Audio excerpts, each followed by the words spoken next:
একটু খালি লেগে থাকেন, সামারিটা অন্তত পড়েন, তাহলে এমসিকিউ গুলো একটু জাস্ট একবার করে রিডিং পড়েন, দেখবেন যে অটোমেটিক্যালি আপনি মানে পারতেছেন এগুলো অটোমেটিক। প্রথমবার শুরুতে পড়তে একটু কষ্ট হবে বা মনে হবে যে অনেক টাফ, আমাকে দিয়ে হবে না, কিন্তু একটু চেষ্টা করেন, ধরে রাখেন, ধরে রাখলে এটা সম্ভব। আর যদি আপনি হাল ছেড়ে দেন তাহলে হবে না, একটু ধরে রাখেন। আর এগুলো জাস্ট একটু করে রিডিং পড়েন, আপাতত জাস্ট রিডিং পড়েন। আমি বলবো যে একদম পুরোপুরি দরকার নেই, অন্তত রিডিং পড়েন। হ্যাঁ, রিডিং যখন একবার করে পড়েন, দেখা যাক প্রথমবার পড়লে 60% পিক আপ হবে, পরের বার যখন পড়তে যাবেন 80% পিক আপ হবে। 80% হলে যে কোনো টেক্সট যথেষ্ট, এনাফ। হ্যাঁ, বেশি পড়া লাগবে না। এত ইনফরমেশন দেওয়া হয়েছে কেন?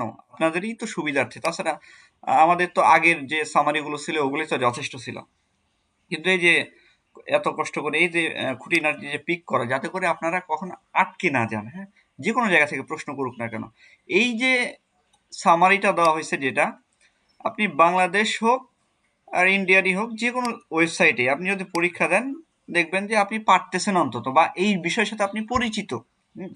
এমসিকিউ পড়লে হয় কি, বিষয়টা আরো বেশি স্পেসিফিক হয়, মানে নির্দিষ্টভাবে বোঝা যায় যে না, এই জিনিসটা আসলে এমনই। হুম, এটা আরো বেশি নির্দিষ্ট হয়। তখন কি হয় যে দোটানা, ওই দোটানাটা থাকে না, কনফিউশনটা থাকে না, কনফিউশন ক্লিয়ার হয়। তো চলেন আমরা আজকে আমাদের নেক্সট হাফ, পরবর্তী লাস্ট যে হাফ রয়েছে গালিভার্স ট্রাভেলস এর, এই দুইটা আমরা শেষ করব, পরের দুইটা স্টোরি। তো পার্ট 3। স্যার জি বলেন। পুরা নোবেলের উপর কতগুলো এমসিকিউ রাখেছেন আপনি আন্টি? এখানে মোটামুটি 4টা পার্টে 400টা রাখা হয়েছে। হ্যাঁ, 4টা পার্টে। আর ব্রিফ কোশ্চেন আছে কি? এখানে ব্রিফ কোশ্চিন নাই। ও আচ্ছা, খালি এমসিকিউ। 400 তো এনাফ মনে হয়, এনাফ, অনেক এমসিকিউ। এনাফ মানে এনাফ, সবকিছুকে হাইলাইট করছে। হ্যাঁ, এটা যথেষ্ট। জি আচ্ছা, দেখেন এখানে কি কি বলা আছে, যে পার্ট 3, এখানে voyage to Laputa, Balnibarbi, Luggnagg, Glubbdubdrib and Japan. এখানে কিন্তু 5টা দেশ, 5টা জায়গা কিন্তু সে গেছে। হ্যাঁ, 5টা জায়গায় ল্যাপুটা, বার্নি বার্বি, এটা হচ্ছে ল্যাপুটারই একটা অঞ্চল, মানে নিচের জায়গা। তারপরে হচ্ছে আপনার লাগনাক, গ্লুবডাবড্রিপ, আর হচ্ছে জাপান। তো টোটাল হচ্ছে এই কয়টা হচ্ছে জায়গা। হ্যাঁ, তো এখন আমরা এটার সামারিটা আয়ত্ত করবো, চলেন দেখি। আগে ক্যারেক্টার্স গুলো দেখে নেই। তো ক্যারেক্টার্স কি আছে প্রথমেই? অবশ্যই গালিভার তো থাকবেই, প্রত্যেকটাতেই তো সে ছিল, তো এই জন্য গালিভার এখানেও আছে। হ্যাঁ, আচ্ছা, এর পরবর্তীতে আমরা কাকে দেখতে পাই? লাপুটা এবং বাল্নি বার্বির ক্যারেক্টার গুলো আগে আমরা দেখি। তো লাপুটা এবং বাল্নি বার্বিতে কে কে আছে? এখানে আছে হচ্ছে ল্যাপুটান্স প্রথমে। তো যারা হচ্ছে ল্যাপুটার অধিবাসী তাদেরকে তো ল্যাপুটান্স বলা হয়, এটাই স্বাভাবিক। আচ্ছা, তারপরে হচ্ছে কিং অফ ল্যাপুটা, সে হচ্ছে ল্যাপুটার রাজা। এর পরবর্তীতে পিপল অফ বার্নি বার্বি। এই বার্নি বার্বি হচ্ছে ল্যাপুটার তো একটা ফ্লোটিং আইল্যান্ড, মানে ভাসমান একটা দ্বীপ, মানে প্রযুক্তিগত দিক থেকে এরা অনেক উন্নত, সায়েন্টিস্টরা ওখানে থাকে। আর বার্নি বার্বি মূলত নিচু ক্লাস মানুষদের জন্য, এই ল্যাপুটারই নিচের অঞ্চল। এটা হচ্ছে বার্নি বার্বি। তো এখানে মূলত ওইসব মানুষরা থাকে, এটা হচ্ছে মেইনল্যান্ড। আচ্ছা, এর পরবর্তীতে হচ্ছে লর্ড মোনোডি। আচ্ছা, আচ্ছা, সরি ফর ইন্টারাপশন, আসলে একটা ইমার্জেন্সি কল আসছে, একটু কাইন্ডলি একটু অপেক্ষা করবেন প্লিজ। হ্যালো, ওয়ালাইকুম আসসালাম। জি,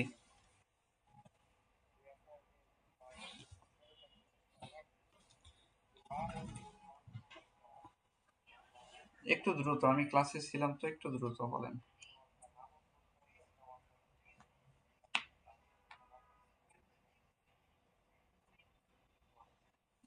হ্যাঁ যাবে, আপনি ওখানে নক দিয়ে অর্ডার করেন, সমস্যা নেই।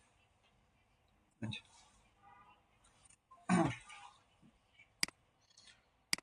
Sorry for the interruption. ওকে, আমরা চলেন দেখি। এই স্ক্রিন তো দেখা যাচ্ছে নাকি? স্ক্রিন দেখতে পাচ্ছেন আপনারা? জি স্যার, স্ক্রিন আচ্ছা, দেখা আচ্ছা, যাচ্ছে ঠিক আছে। পরিষ্কার। জি স্যার, দেখা এরপরে যাচ্ছে। হচ্ছে লর্ড মোনোডি। লর্ড মোনোডি হচ্ছে সে একটা ভয়েস নোবেলম্যান বার্নি বার্বির।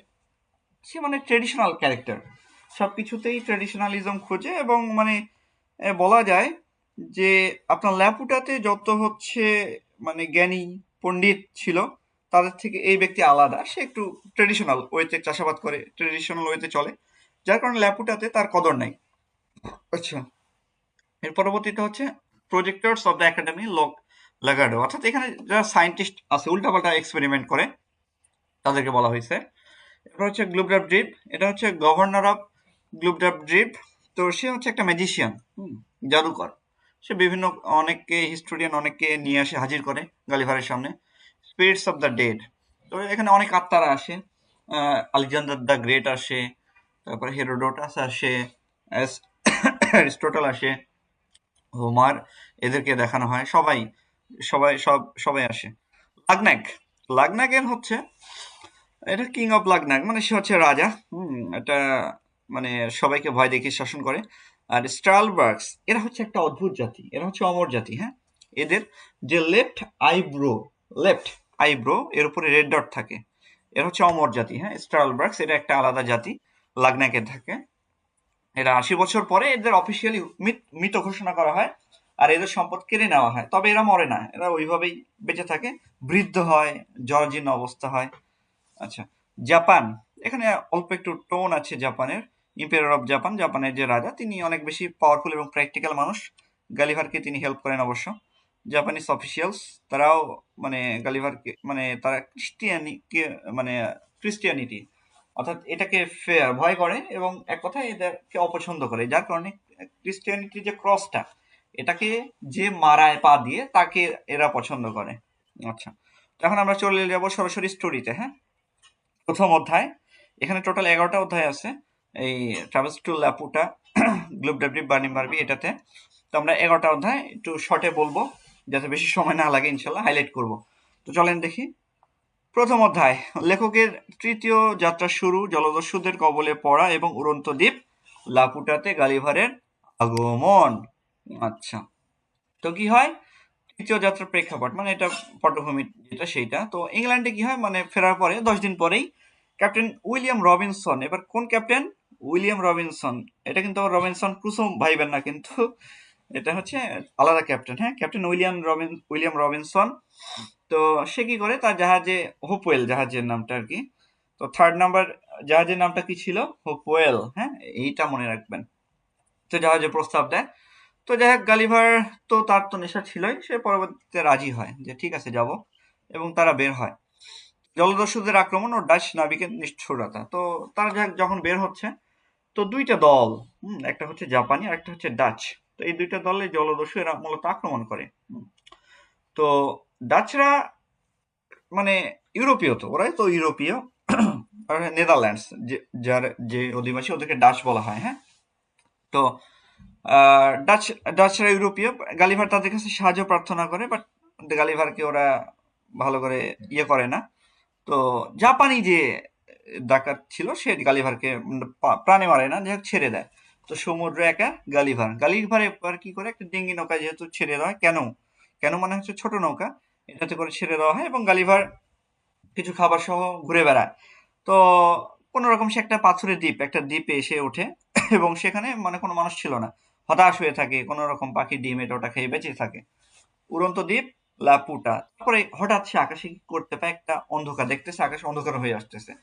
তো বিশাল একটা কিছু দেখতেছে ভেসে আসতেছে তার দিকে। হ্যাঁ, সূর্যের আলো সবকিছু চারদিক ঢেকে দিচ্ছে।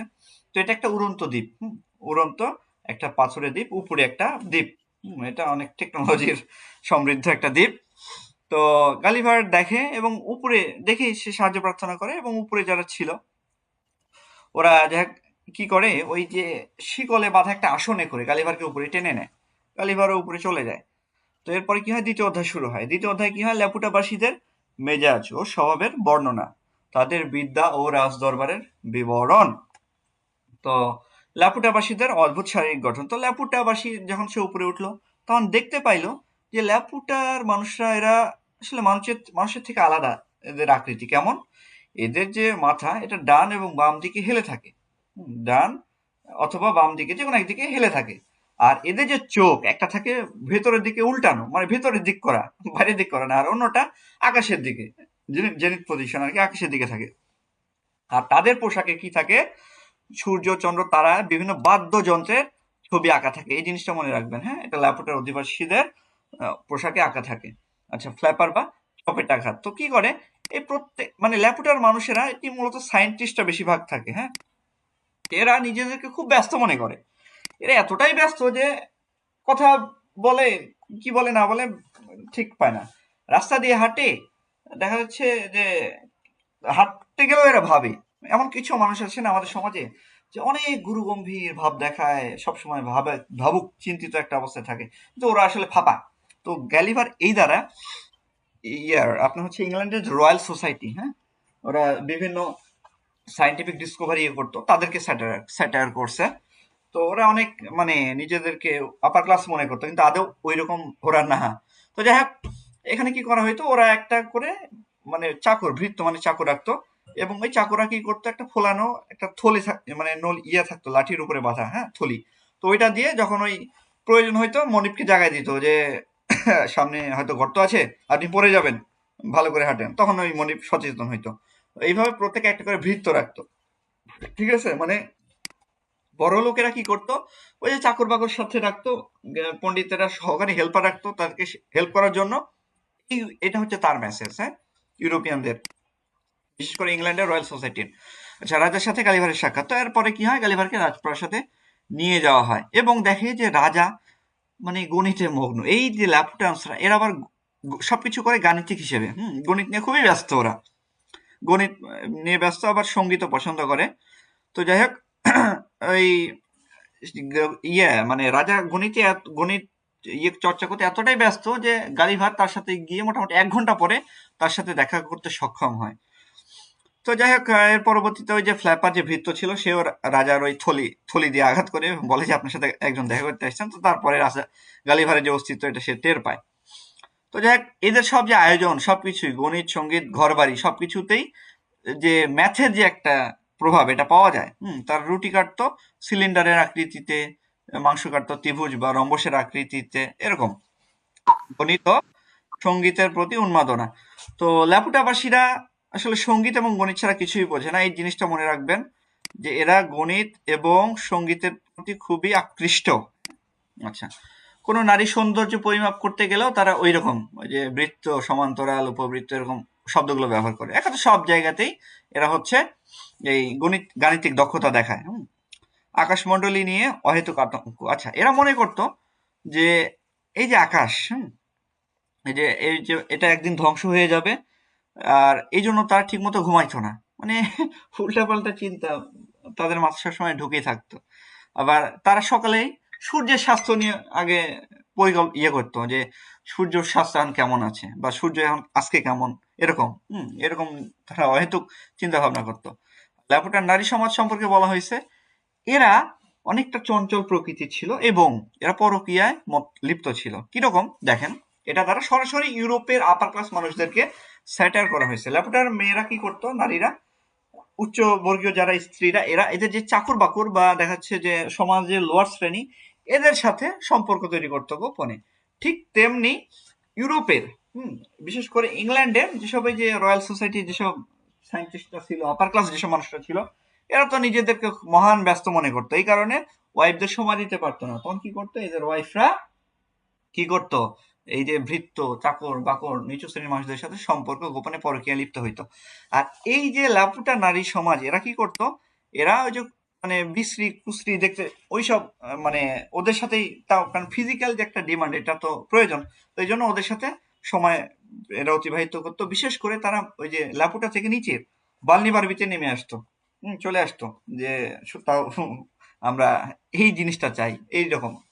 আচ্ছা, তো তৃতীয় অধ্যায় কি হয়, একটা বৈজ্ঞানিক ঘটনার সমাধান, জ্যোতির্বিদ্যা, লাপুটার উন্নতি এবং বিদ্রোহ দমনে রাজার পদ্ধতি। আচ্ছা, তো লাপুটার দ্বীপের গঠন ও উড্ডয়ন রহস্য। তো লাপুটার দ্বীপের এখানে গঠন সম্পর্কে বলা হয় যে এটা তলদেশ, সেটা প্রায় 200 গজ পুরু।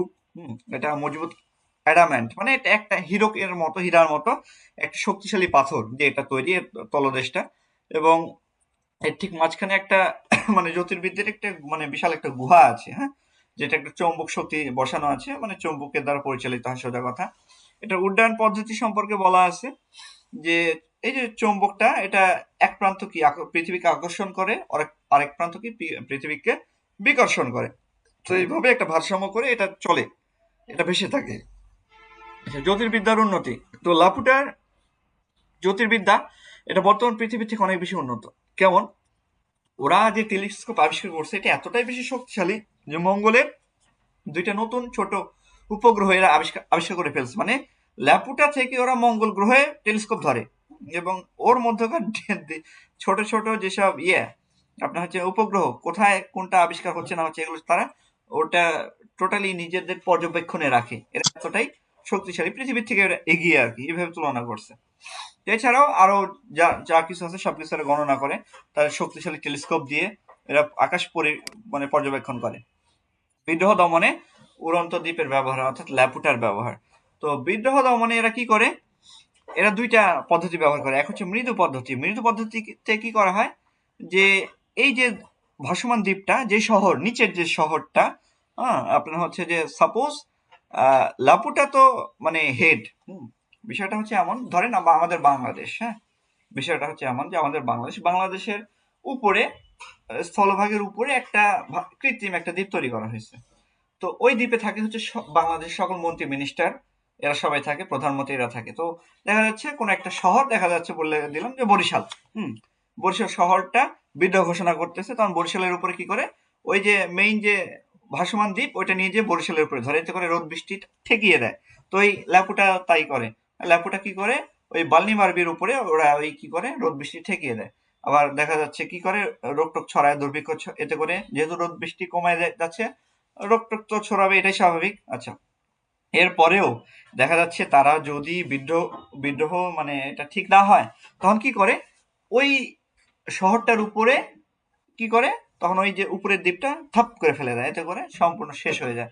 ধরে নেন ওই ভাসমান একটা যে বাংলাদেশের উপরে যে ভাসমান দ্বীপটা আছে, পাথর দ্বীপ, ওইটা দেখা যাচ্ছে বরিশাল শহরের উপরে ফেলে দেওয়া হলো, এতে করে সম্পূর্ণ শহর শেষ।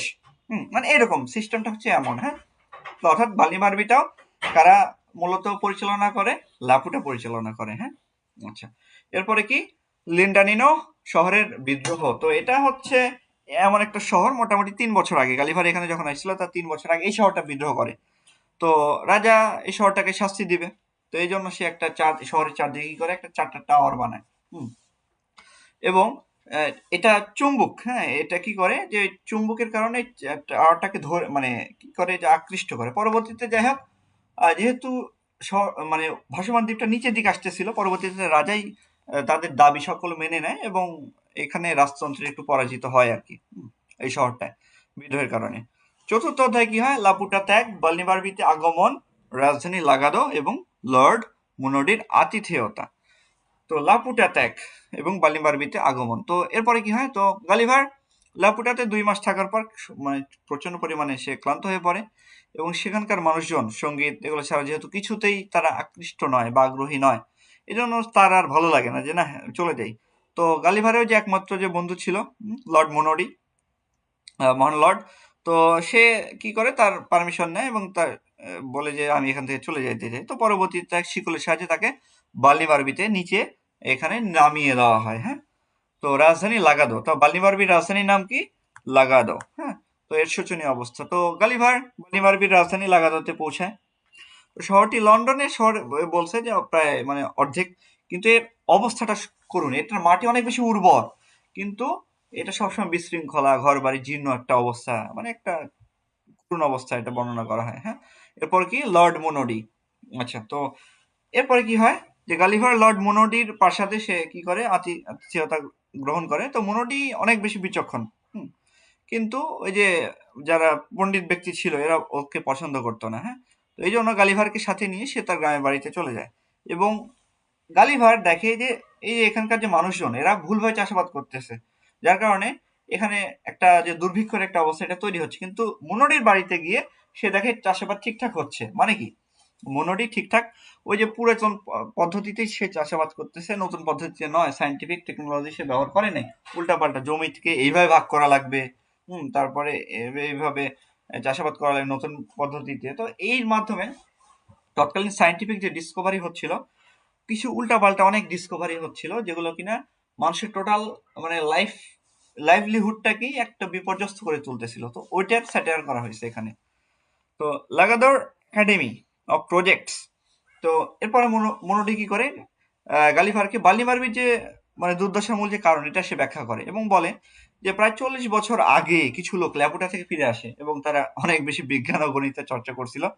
তো তারা এই লাগাডোতে তারা যে শিখছে ল্যাপুটা থেকে যেসব টেকনোলজি গণিত ওইটা ব্যবহার করা শুরু করে। আর এই কারণে কি হয়, তাদের যে পদ্ধতি, হ্যাঁ, তাদের কি কি আবিষ্কার করছিল, যে নতুন যে পদ্ধতি তারা শিখে আসছে ল্যাপুটা থেকে, এটা যদি লাগাডোতে তারা যদি লাগায় তাহলে কি হবে, একজন মানুষ 10 জন মানুষের কাজ করতে পারবে। বিশাল একটা প্রাসাদ 1000 বছর টিকে থাকবে, হ্যাঁ, এক সপ্তাহের মধ্যে নির্মিত একটা প্রাসাদ। আবার ঋতু নির্বিশেষে সবসময় ফসল হবে। কিন্তু এটাতে বাস্তবতা আসলে ভিন্ন, এটা সফল হয় না, কিন্তু তারা এখনো হাল ছাড়ে নাই ওই পণ্ডিতেরা। হুম। তো অবাস্তব কৌশলের উদাহরণ মোনোডি কি করে, এটি একটা ধ্বংসপ্রাপ্ত একটা কল বা মিলের উদাহরণ দেয় এবং বলে যে প্রজেক্টরসরা কি করছিল, যে তাকে একটি নদীর তীরে ভালো একটা মিল ভেঙে পাহাড়ের চূড়ায় নতুন মিল তৈরির বুদ্ধি দিয়েছিল। কিন্তু যাই হোক, পাহাড়ের ওপর পাইপ দিয়ে পানি তোলার এই যে অসম্ভব পরিকল্পনা, এটা শত শত মানে প্রচুর মানে কাজ করে এরা ব্যর্থ হয়, প্রায় 200 বছর ধরে কাজ করে কিন্তু ব্যর্থ হয়। এক কথায় ব্যর্থ প্রচেষ্টা, যেগুলো কিনা মিনিংলেস, সেগুলো কোনো সময় আমাদের করা যাবে না। যেটা কাজে লাগে সেই জিনিসটা আমাদের করতে হবে, সেই বিষয়টাই। ওই যে দেখেন রয়্যাল সোসাইটি বারবার ওদের যে উল্টাপাল্টা প্রজেক্ট বিভিন্ন তারা গ্রহণ করতেছিল ইংল্যান্ডের, এরা অনেক বেশি দাম্ভিক ছিল, সাধারণ মানুষকে মানুষই মনে করতো না। আর এটা একদম ধুয়ে দিছে ওই সায়েন্টিস্টদের এই 3 নম্বর চ্যাপ্টারে ল্যাপুটাতে। পঞ্চম অধ্যায় কি হয়, লাগাতার বিশাল একাডেমি পরিদর্শন, অধ্যাপক ও বিজ্ঞানীদের বিচিত্র গবেষণা উদ্ভাবন। তো এরপরে কি হয়, এটা হচ্ছে সবচেয়ে ইন্টারেস্টিং পার্ট, মানে অধ্যায় চ্যাপ্টার। তো এখানে কি হয় দেখেন, গালিভার কি করে লাগাদর যে 500টি কক্ষ পরিদর্শন করে, বিজ্ঞানীদের কক্ষ, এবং সে দেখে এক একজন এক এক কাজে ব্যস্ত। কি কি কাজে ব্যস্ত, শশা থেকে সূর্যের আলো তৈরি। তো একটা বিজ্ঞানী একটা 8 বছর ধরে সে গবেষণা করতেছে যে শশা থেকে সূর্যের আলো বের হবে। বিষয়টা এমন যে গ্রীষ্মকালে শশার মধ্যে সূর্যের আলো ধরে রাখবে, ধরে ওটা বোতলের মধ্যে ধরে আটকে রাখবে, এবং শীতকালে ওই যে সূর্যের আলোটা শশার মধ্যে যে আটকে থাকলো ওইটা বোতল ছেড়ে দেবে, শশাটা বের করবে, আর ওই সূর্যের আলোটা ওই শশা থেকে বের হবে। এটা হচ্ছে তাদের পরিকল্পনা, এতে করে শীতকাল উষ্ণ থাকবে। এবং ওই বিজ্ঞানী মনে করে যে সে 8 বছর পরে সফল হবেই হবে, মানে আরো কয়েক বছর পরে সে সফল হবে এবং সর্বপ্রথম রাজার প্রাসাদে সেই সূর্যের আলো দিয়ে মানে আলো জ্বালাবে, এই পরিকল্পনা সে করে। কিন্তু আসলে এটা কোনো সময় সম্ভব না, মানে উল্টাপাল্টা এক্সপেরিমেন্ট। 20টা থেকে খাবার।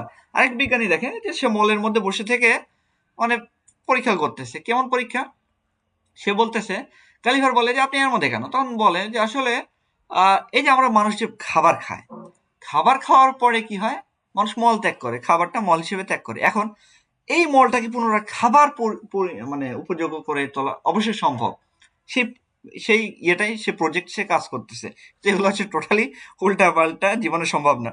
ছাদ থেকে ঘর তৈরি। এই আরেকটা বিজ্ঞানী কি করে, সে দেখেন মাকড়সা কি করে ছাদ থেকে মানে উপর থেকে নিচের দিকে আসে না ঘর তৈরি করতে করতে, এই বিজ্ঞানী কি করে, সে পরিকল্পনা করে নিচের থেকে ঘর না, ফাউন্ডেশন থেকে যাবে না, উপর থেকে আসবে। উপর থেকে ঘর তৈরি করার চেষ্টা করতে, এটা মানে অসম্ভব, অসম্ভবকে তার সম্ভব করার চেষ্টা করতেছে। কিন্তু এগুলো আসলে উল্টাপাল্টা এক্সপেরিমেন্ট। অন্ধদের রং চেনা, আরেকটা বিজ্ঞানী এই পরিকল্পনা করতেছে যে গন্ধ এবং ঘ্রাণের মাধ্যমে অন্ধদেরকে রং চেনাবে, যে এটা লাল, এটা কালো, এটা সাদা। কিন্তু এটা আসলে সম্ভব না। শূকর দিয়ে চাষাবাদ, আরেকজন কি করতেছে, যে জমিতে তো চাষাবাদ করতেছে মানে ভেজাল হয়, হুম, আবার চাষাবাদে খরচ বেশি লাঙ্গলেতে, তাহলে কি করতে হবে, শূকর ছেড়ে দিতে হয়। এবং সে কি করে, এই শুকরের খাবার জমি নিচে ছেড়ে ভিতরে ঢুকে দেয়, দিয়ে মানে চেষ্টা চালায়, কিন্তু আসলে তা হয় না, এটা ব্যর্থ হয়। এগুলো আসলে অকর্ম অকর্ম কাজ আর কি। মাকড়সা আর রেশম। তো এরপরে কি হয়, আরেক বিজ্ঞানী দেখে, সে এই যে মাকড়সা রেশমের পরিবর্তে যে মানে মাকড়সা কি করে, জাল বুনন করে। তাহলে কি করে, যে মাকড়সা জাল দিয়ে এটা দিয়ে সুতা তৈরি করবে, আর এটা কি করবে, বিভিন্ন রং বেরঙের সুতা বের করবে। কিরকম, একটা মাকড়সাকে যদি লাল রং খাওয়াই দেওয়া হয় তাহলে কি করবে, সে লাল সুতা বের করবে। কাউকে যদি কালো খাওয়াই দেওয়া হয়, এরকম আর কি, মানে উল্টা পাল্টা এক্সপেরিমেন্ট তারা ব্যস্ত, কিন্তু একটাও সাকসেসফুল হয় না। হুম। তো এই জিনিসটা করে। তো এর পরবর্তীতে কি, তাত্ত্বিকান বিমূর্ত বিদ্যা, জ্ঞান তৈরি যন্ত্র। তো এখানে ওই গবেষণায় উল্টাপাল্টা কাজ হয়, যে এখানে কি করা হয়, যে কাঠের একটা ফ্রেম তৈরি করা হয় ছোট ছোট কাঠের টুকরো দিয়ে, এবং এটা ঘুরানো হয়, এবং ওইটা দিয়ে কি করবে, যে কাঠের টুকরো দিয়ে বই লেখা হবে। উল্টাপাল্টা মানে অযথা। আর এর পরবর্তীতে আরেকজন বলতেছে যে ভাষা বিলুপ্ত করে দেওয়া হবে, ভাষা শব্দের ব্যবহারেরই দরকার নেই, মানুষ মুখের দিকে তাকালেই বুঝতে পারবে সে কি বোঝাইতে যাচ্ছে। হুম। ভাষা ব্যবহার করলে মানুষের আয়ু কমে, ফুসফুস মানে এটা মানুষের আয়ু বাড়বে, যেহেতু এটা ফুসফুসের ব্যবহার কমবে, এটা এগুলাই। তারপর অঙ্ক শেখার ঔষধ, তো কি করতেছে এরা, বিস্কুটের উপরে অঙ্ক লিখতেছে, লিখে ওই বিস্কুট খাওয়া দিচ্ছে ছাত্রদেরকে। হ্যাঁ, এই এক্সপেরিমেন্ট করতেছে। তাহলে ছাত্র কি করবে, ওই বিস্কুট ডাইজেস্ট হবে। তো ডাইজেস্ট হওয়ার পরে কি হবে, অটোমেটিক্যালি ওই ম্যাথটা ছাত্রর ব্রেনে ঢুকে যাবে। এরকম উল্টাপাল্টা এক্সপেরিমেন্ট। আচ্ছা, চিকিৎসার অদ্ভুত পদ্ধতি, তো কি হয়, পেট ফাঁপা হলে একজন ডাক্তারের কাছে যায়, তখন কি করে ডাক্তার পায়ুপথ দিয়ে বাতাস ঢুকায় দেয়। এবং এই এক্সপেরিমেন্ট একটা কুকুরের উপরে করে, এবং কুকুরটা মারা যায়। আসলে কি তাই সম্ভব? পেট ফাঁপলে ওই পায়ুপথ দিয়ে যদি বাতাস ঢুকায় দেয়, তাহলে সে তো মারাই যাবে। ওই সব জিনিস তো সব কাজের না। তো যাই হোক, একটা কুকুরের উপরে এক্সপেরিমেন্ট চলছিল, কিন্তু কুকুরটা মারা গেছে। তো এরকম উল্টাপাল্টা এক্সপেরিমেন্ট হয় এই 5 নম্বর চ্যাপ্টার। এটা গুরুত্বপূর্ণ একটা চ্যাপ্টার। 6 নম্বর অধ্যায়, এখানে কি হয়, একাডেমির আরো কিছু বিবরণ। এখানে কয়েকটি প্রস্তাব এবং মূল্যায়ন। তো অবাস্তব রাজনৈতিক সংস্কার, তো এখানে কি বলা হয়, যে অংশে দেখে যে কিছু উন্মাদ অধ্যাপক তারা কি করতেছে, পরিকল্পনা করতেছে, যে সাধারণ মানুষের কাছে যেটা কিনা একদম অসম্ভব মনে হবে, সেগুলো কি, যে মন্ত্রীরা কি করে, জনকল্যাণে কাজ করে। তাহলে এখানে কি করতে হবে, মেধার ভিত্তিতে মানে তাদেরকে কি দেওয়া হয়, চাকরি দেওয়া হয়। আর গালিভার এখানে বিদ্রুপ করে যে এই যে এগুলো ইতিহাসে মানে অকল্পনীয়, অবাস্তব। কারণ কি, রাজনীতিরা যারা রাজনীতি করে এরা জীবনে সৎ হইতে পারে না। গালিভার এটা মনে করে। আসলে তাই। বর্তমানে দেখেন কোন মানে রাজনীতিবিদ যে দেশের ভালোর জন্য কাজ করে বা দেশের ভালোর জন্য ভোটে দাঁড়াচ্ছে, খুব কম, খুবই কম। বর্তমান যদি একটু চেঞ্জ আসার সম্ভাবনা হচ্ছে, বাট আসলে কেউ পদ পেয়ে গেলে না, পূর্বের গিয়ে কেউই মনে রাখে না। হ্যাঁ, বাংলাদেশে যে এত সুন্দর একটা বিপ্লব হইলো, স্বৈরাচার গেল, কিন্তু পরবর্তীতে আর একটা স্বৈরাচার আসার মানে দ্বার প্রান্তে, এবং আমরা এরকমই আশা করতেছি যে হয়তো আবার হবে। আসলে এগুলোকে চেঞ্জ করতে গেলে রুট থেকে চেঞ্জ করা দরকার। আমাদের মানুষ, সাধারণ মানুষদের ভালো হইতে হবে, আমরা নিজেরাই তো ভালো না। এর জন্য বারবার বলি যে আমাদের ইমান হচ্ছে 50 থেকে 100 টাকার। ভোটের আগের দিনে 1 প্লেট খিচুড়ি এবং 100 টাকা হাতে দিচ্ছে, ব্যাস ভোট বিক্রি হয়ে গেছে। 100 200 যার যেমন লাগে আর কি, জায়গা মতো। আচ্ছা, তো যাই হোক, অসুস্থ রাজনীতি চিকিৎসা, তো ডাক্তাররা মনে করে যে বা সবাই মনে করে যে এই যে যারা সাংসদ, এরাই তো হচ্ছে দেশে রাষ্ট্র মানে মানব দেহের মতো। মানে দেশকে এরা পরিচালনা করে, তাহলে এরা ভালো থাকলে কি হবে, দেশ ভালো থাকবে। এই জন্য প্রতিদিন কি করে, বিতর্ক শেষে সংসদে এদের নারী পরীক্ষা করা হয়। হ্যাঁ, এদের ঠান্ডা রাখা হয়, এদের চিকিৎসা ভালোভাবে চিকিৎসা করা হয়। বিরোধ মেটানোর উপায়, অদ্ভুত উপায়, মস্তিষ্ক বদল, এটা একটা গুরুত্বপূর্ণ জায়গা। সেটা হচ্ছে কি করে, যে সাপোজ কোন দলের মধ্যে, দুইটা দলের মধ্যে ভেজাল বাঁধলো, তাহলে দুই দলে দুইটা মেম্বারের মাথা পিন দিয়ে ফুটা করে কি করতে হবে, মস্তিষ্কের এর অর্ধেক এর মাথায় লাগাইতে হবে, এর অর্ধেক ওর মাথায় লাগাইতে হবে। তাহলে কি হবে, এই যে যত ভুল বুঝাবুঝি এগুলো ঠিক হয়ে যাবে। এটা হচ্ছে উল্টাপাল্টা এক্সপেরিমেন্ট। আবার কর ব্যবস্থা, উল্টাপাল্টা কর ব্যবস্থা এরা করে কি, যে বোকামির উপর কর। প্রতিবেশীরা মিলে কি করবে, বিচার করবে যে কে কতটা বোকা, যে মানে সে অনুযায়ী এরা কর দিবে। সৌন্দর্য, মেয়েদের সৌন্দর্য, যে যত বেশি সুন্দরী তার সেই অনুপাতে কর দিবে। গুণ, গুণের উপরেও নির্ধারিত। এরকম উল্টাপাল্টা, সবকিছু উল্টাপাল্টা এখানে। এরপরে কি, ষড়যন্ত্র দমনের বৈজ্ঞানিক পদ্ধতি। তো এখানে কি হয়, যে কনস্পাইরেটরস বা তাদেরকে কিভাবে চিনবো, যে রাজার বিরুদ্ধে ষড়যন্ত্র করবে তার মলের রং কি হয়ে যায়, পাল্টে যায়। এটা কোনো কথা? তো যাক, যদিও গালিভার এটা মানে সহমত দেখায়, বাট এগুলো আসলে উল্টাপাল্টা এক্সপেরিমেন্ট। হ্যাঁ, আচ্ছা, এর পরবর্তীতে আমরা 7ম অধ্যায় দেখবো, লাগাতো ত্যাগ, মালডোনাডায় আগমন, গ্লাবডাবজিব দ্বীপ ভ্রমণ এবং গভর্নরের অভ্যর্থনা। তো গালিভার কি করে, ইউরোপে ফেরার উদ্দেশ্যে সে বার্লিন যে রাজধানী লাগাতো এটা সে ত্যাগ করে, এবং মোটামুটি সে যে মালডোনাডা যে বন্দর, এখানে সে পৌঁছায় 150 মাইল দূরে। আপনার হচ্ছে যে ইয়ে থেকে, বার্লিন থেকে, লাগাদো থেকে। সেখানে লুগনাগ, হ্যাঁ, লুগনাগ যাওয়ার জন্য সে জাহাজ তৈরি ছিল, মানে কোনো জাহাজ ছিল না, মানে জাহাজ লুগনাগে যাইতো কিন্তু সেখানে যাইতে পারে না, এই জন্য সে গ্লাবডাব দ্বীপ এই জায়গাতে চলে যায়। এটা হচ্ছে জাদুঘরদের দ্বীপ। হ্যাঁ, তো জাদুকরদের দ্বীপে মৃত আত্মা। তো গ্লাবডাব দ্বীপে যাওয়ার পর এই দ্বীপে দেখে যে এটা হচ্ছে জাদুকরদের দ্বীপ, সবাই জাদুকর। এখানে জাদুকরদেরই আস্তানা। ইভেন এরা একটা সক্ষমতা এদের আছে, সেটা হচ্ছে 24 ঘন্টার জন্য যে কোনো আত্মাকে এরা ডেকে আনতে পারে, মৃত ব্যক্তির এই ক্ষমতাটা এদের আছে। তো এই সুযোগটা গালিভার নেয়। তো গালিভার কি করে, ওই যে গ্লাবডাব দ্বীপের যে জাদুকর তার কাছে বলে যে আচ্ছা আমি অনেকের সাথে দেখা করতে চাই।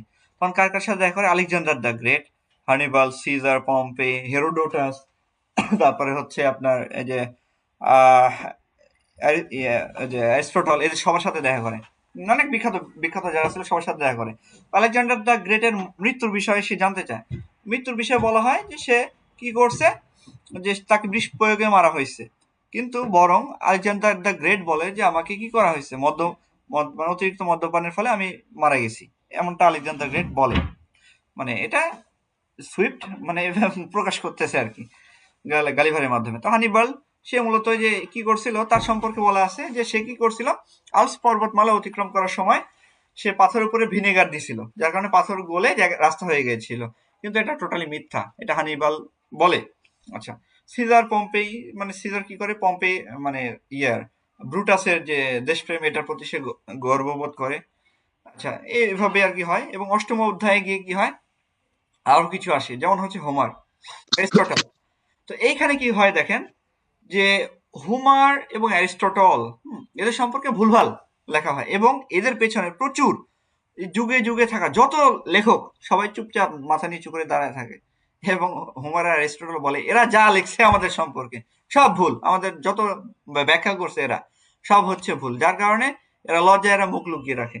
এই জিনিসটা হোমার এবং অ্যারিস্টটল বলতেছে।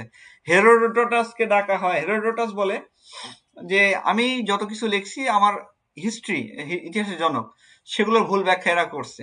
এক কথা ইতিহাস টোটালি বিকৃত করে ফেলছে এরা। অর্থাৎ দেখেন, মানে ইতিহাস থেকে আমরা যা জানতেছি তার ম্যাক্সিমামই বিকৃত। সেই মেসেজটা কিন্তু সুইফট আমাদের এখানে দিচ্ছে। এই যে আমাদের 1971 মহান মুক্তিযুদ্ধ যে ইতিহাস পড়া হয়, এর মধ্যে কত যে মানে মানে ঘাপলা আছে, এগুলো আমাদের কিন্তু এখনো পর্যন্ত আমরা জানি না। কিন্তু মাঝে মধ্যে অনেক ইতিহাস বের হয়ে আসে আসলে, বা অনেক ইতিহাস আসলে লুকায়নো হয়েছে। যেমন হচ্ছে 72 থেকে 75 এর ইতিহাস, হুম, আমরা জানি না, আমাদের পড়ানোই হয় নাই। আমাদের দেশ মানেই যাই হোক, জ্ঞানীদের জন্য ইশারাই যথেষ্ট। আচ্ছা, তো যাই হোক, আমাদেরকে এইভাবে ধরেন সবকিছু শেখানো হয়েছে। হ্যাঁ, তবে হ্যাঁ, বিষয়টা হচ্ছে প্রত্যেকটা নেতার মানে শুরুতে কিন্তু একটা ভালো বৈশিষ্ট্য থাকে, পরবর্তীতেও যে বললাম পদ পাওয়ার পরে কিন্তু সে কিন্তু খারাপ হয়ে যায়। হ্যাঁ, তো বিষয়টা হচ্ছে খারাপ এই জন্য পদটা, ওই যে ইয়ে বলছে না, ফ্রান্সিস বেকন তার হচ্ছে ইয়া অফ গ্রেট প্লেসে বলছে যে আসলে আহ, উপরের পদে থাকলে তার সে হচ্ছে রাজারও দাস, তার দায়িত্বের দাস, এগুলো দাস হয়ে যায়। এই জন্য সে নিজেকে জায়গাটা, নিজের জায়গা থেকে সৎ থাকাটা এটা অনেক বেশি টাফ হয়ে যায়। এবং এই জিনিসটাও দেখাইছে এই এই জায়গাতেও সুইফট। আচ্ছা, তো দেখেন ইতিহাস থেকে আমরা কি শিক্ষা পাচ্ছি এখানে, যে ইতিহাস পুরোপুরি চেঞ্জ, মানে ভুলভাল সব ব্যাখ্যা করছে, ভুলভাল ভাবে সব লিখে তুলে ধরছে আমাদেরকে, এবং যা শেখানো হচ্ছে তার ম্যাক্সিমাম হচ্ছে ভুল।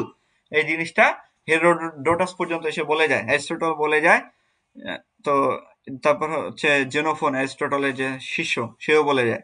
আচ্ছা, এর পরবর্তীতে অষ্টম অধ্যায় গ্লোবডাব দ্বীপের আরো বিবরণ, প্রাচীন আধুনিক ইতিহাসের সংশোধন।